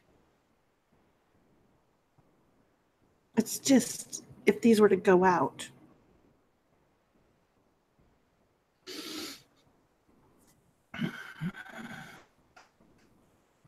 What exactly are you proposing? and we put it forward to them that we would like a cut and the ability to occasionally use the premises for storage or a stopover Or entertainment. or entertainment. Kind of looks at you. But in return, we can create a guise of him still being active. How would you do that? And I'll say, My advantage so far has been that my master, Mehram the Corpulent, has stayed out of the public eye for the last 5 years. if you wish it to be that way, but if someone comes asking, we can certainly create a quiet trail that, in fact, and she'll show him all the paperwork that he's been a patron, that he's done these things, he's been busy. It can be as loud or as quiet as you would like it to be. Let's have you roll sway. No. Why are you doing this? Because it's a game where you roll for actions. Yeah. Although I Can I could suggest, Kyler, you wanted to be intimidating, so maybe you could set up that action. Oh, yeah. I think I could provide some help. As I'll pull back my hood and you see my I won't monster out on him, but I Right. clearly do not look normal. It can be most unfortunate when the dead do not rest easy, my friend. Let's have you roll command. Okay. For that, Tyler. I think I can help him with that. risky, standard effect. Okay.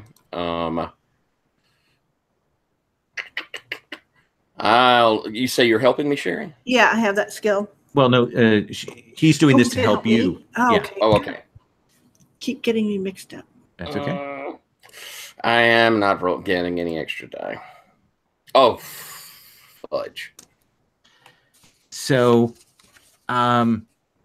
he will say, I know what you are. Mm-hmm.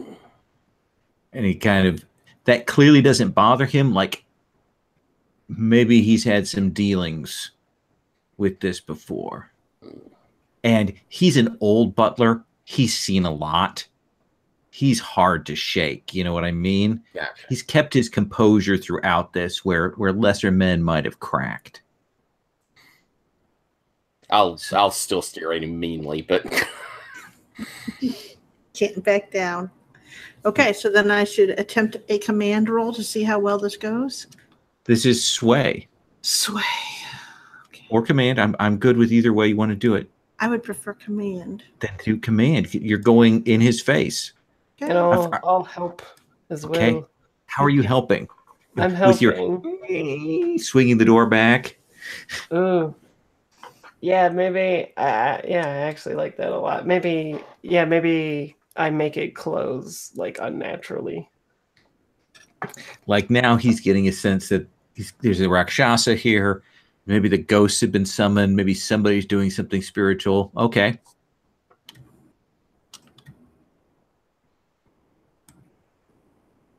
Oh, wait a minute.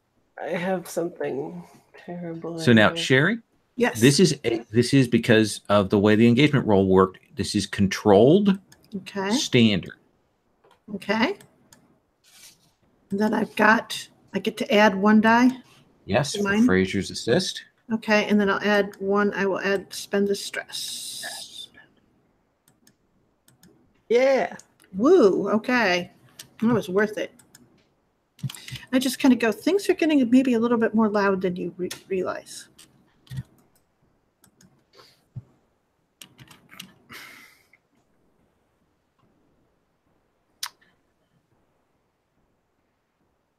All right.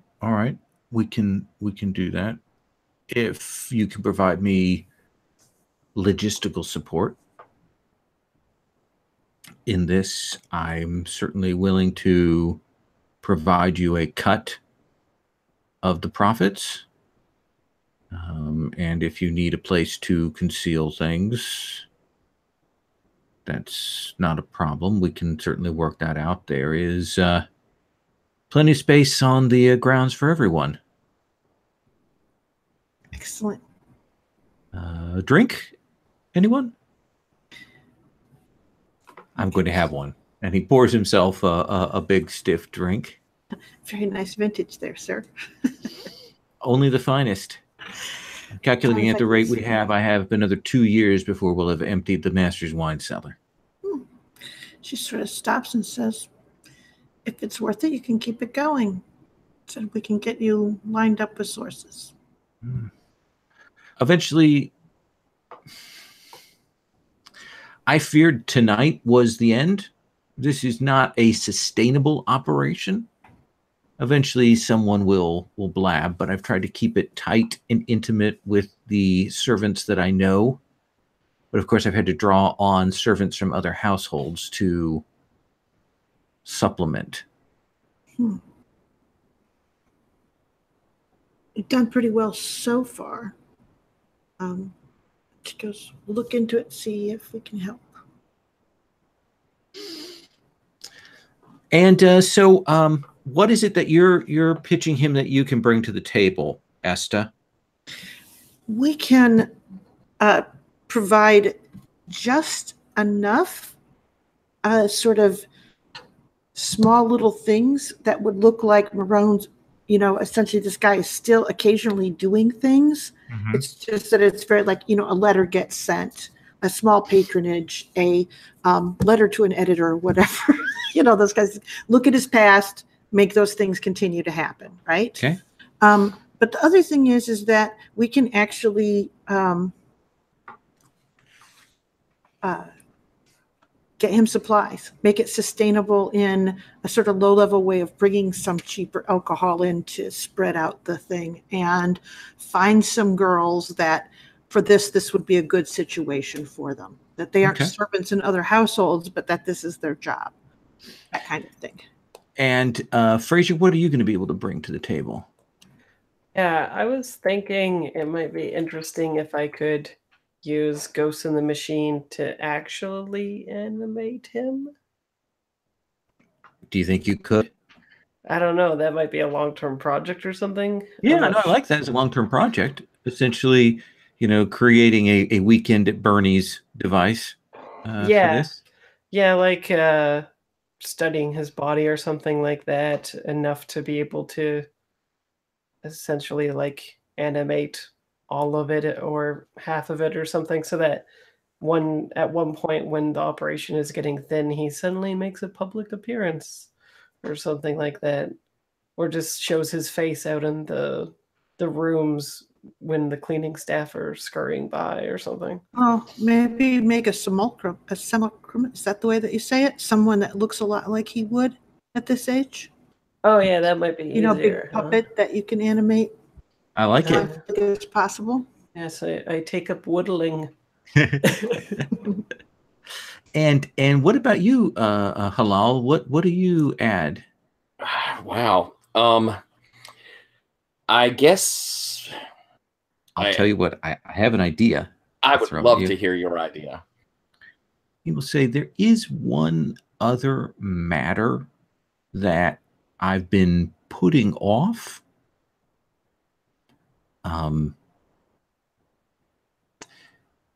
There has been a thing that has come by each moon to collect on an old debt from my master. But my master had long ago put up a number of protections against this thing. But I fear that eventually those will decay. And what is this thing? I'm fairly certain that it is a demon.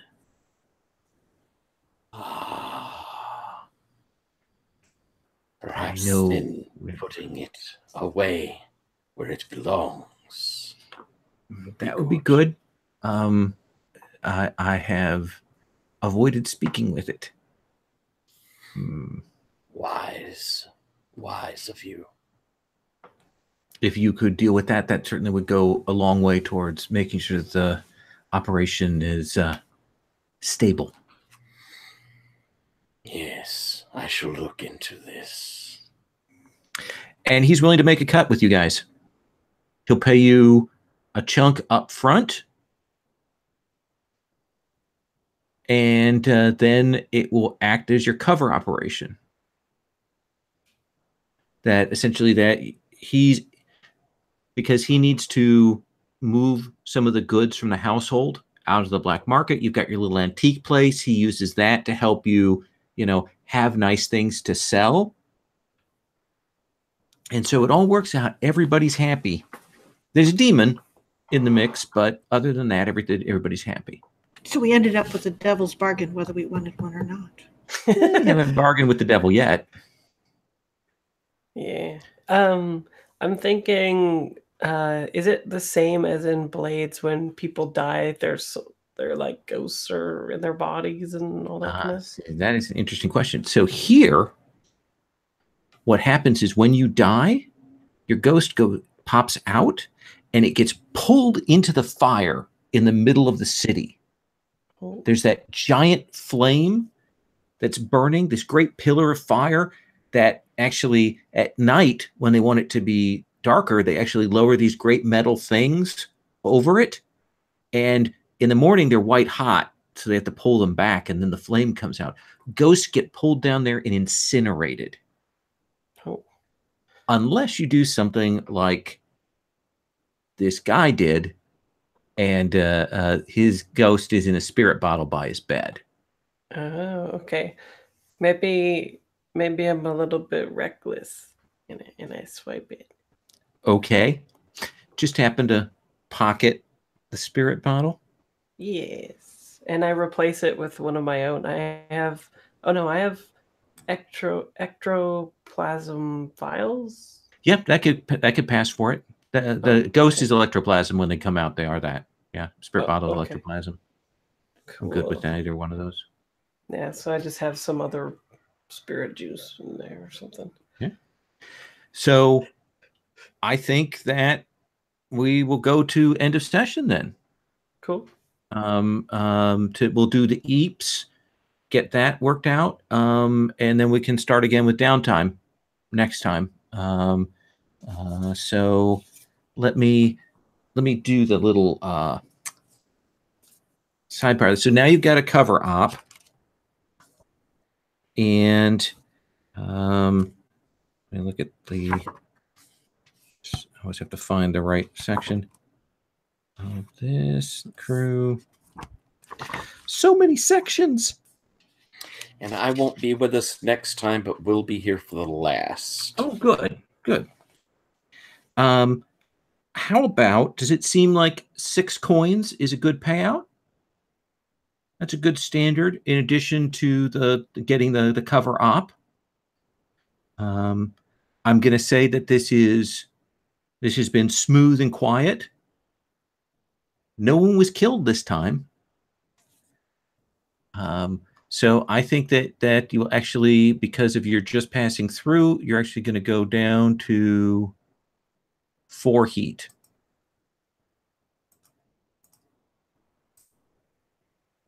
And we can roll for that entanglement next time.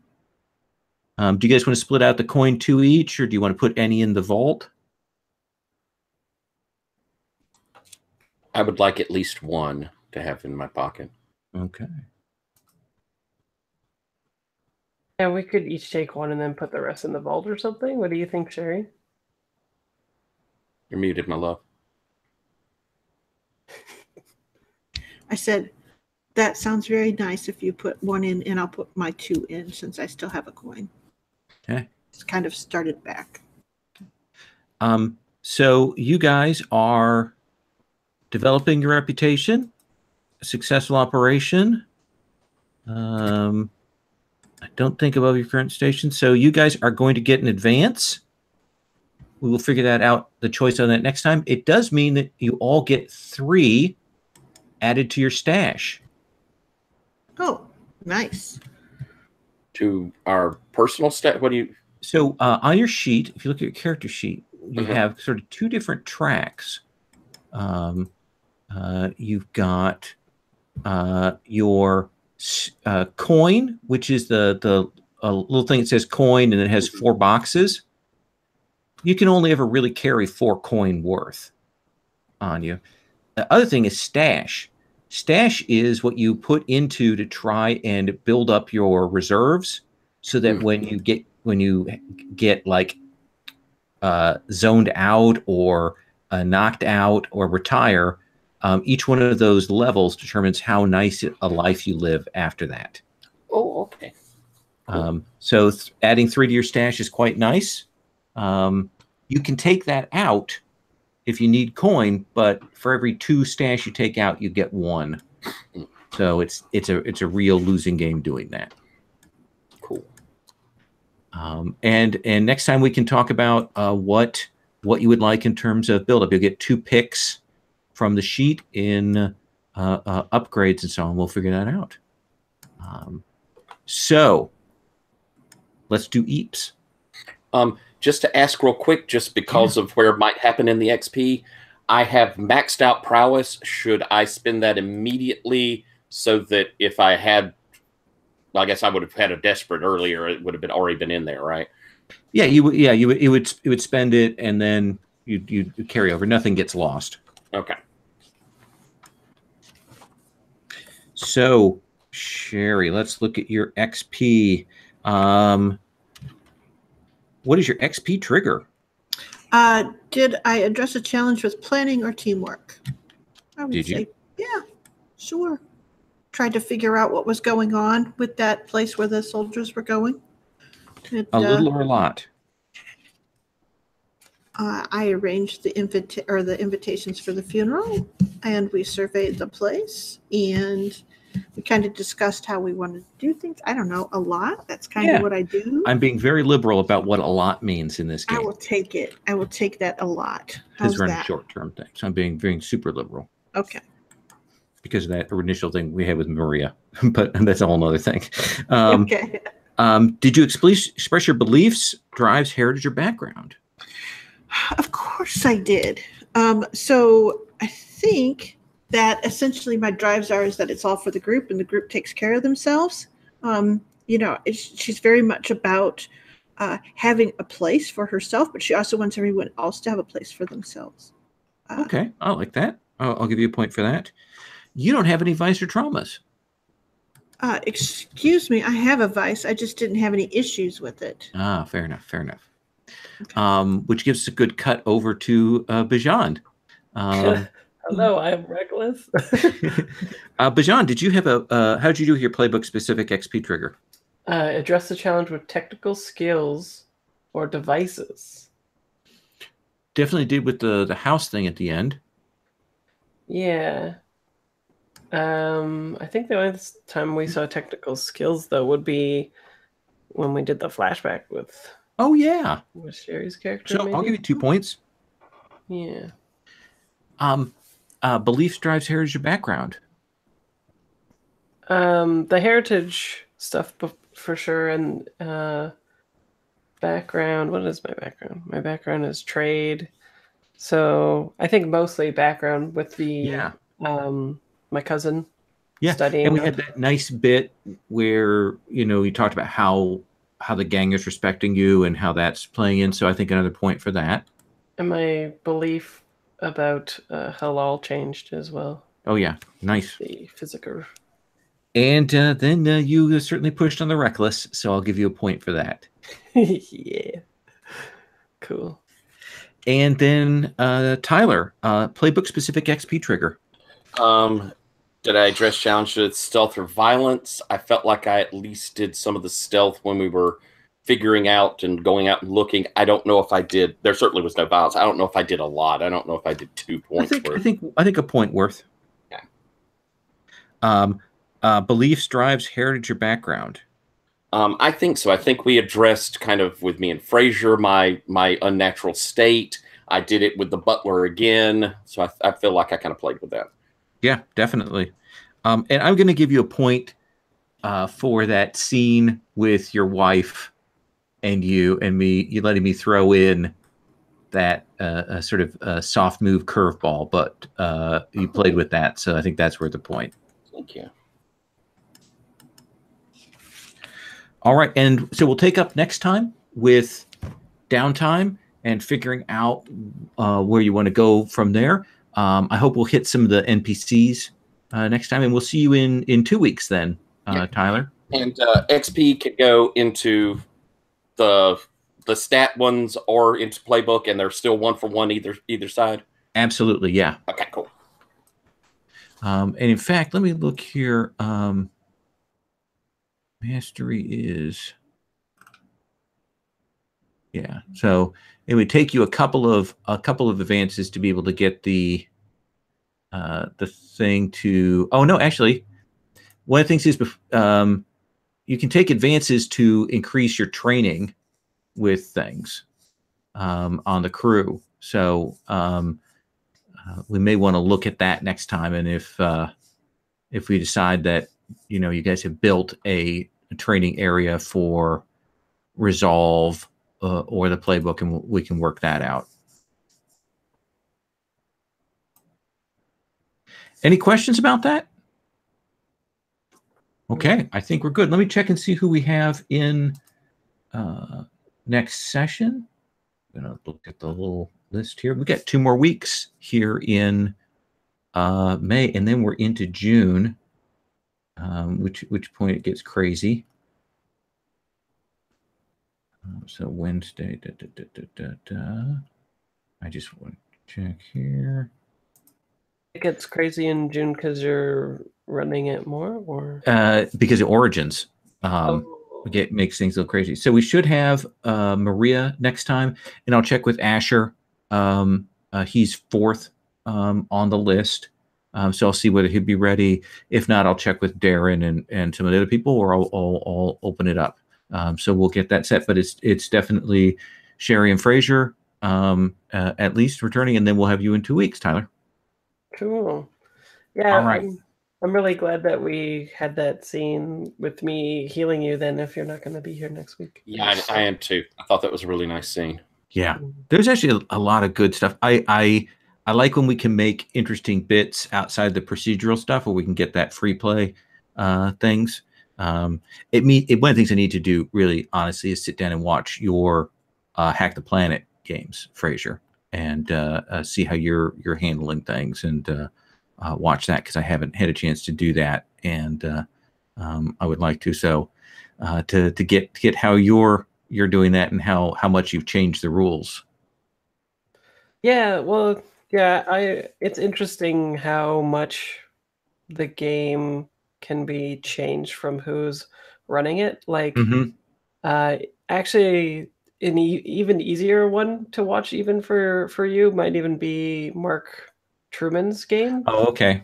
The one that he ran was really interesting. Like, his fiction first approach to it is like very heavy. Like, even when somebody does a like an XP training or whatever, that's like an entire scene for him. Like it'll be like a 15-minute scene of like training and doing stuff. And so it's interesting that there's like this wide spectrum.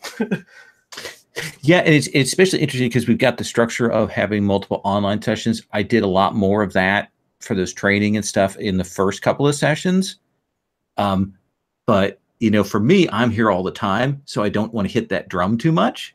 And I think that's a challenge I hadn't realized about running the game long term, is things that you as a GM might think, oh, I've hit this because Sherry's seen this every session. There's some things that other people haven't seen. And I hadn't realized the logistics of that. So that's kind of neat. Well, and I think it's a pacing thing too, right? Like I think it's perfectly fine to have really fast downtime if the people are more interested in the score and stuff, right? So yeah, I don't think there's a right or a wrong way or anything. No. It's just all interesting. No, and this is a very different pace and approach than our face-to-face group is. Of course, that's 6 players who like problem solving, so they want to chew on it for most of the session before they go to the score. Right. So cool. Yeah. All right. Well, thank you guys very much. And Fraser, I'll see you tomorrow for Hearts of Wulin. Yes, first time. Yes, looking forward to that. Ooh, that'll be fun. It's gonna be Why awesome. doesn't anyone ever let me play Hearts of Wulin? I'm going to stop the broadcast on that lying note. Okay.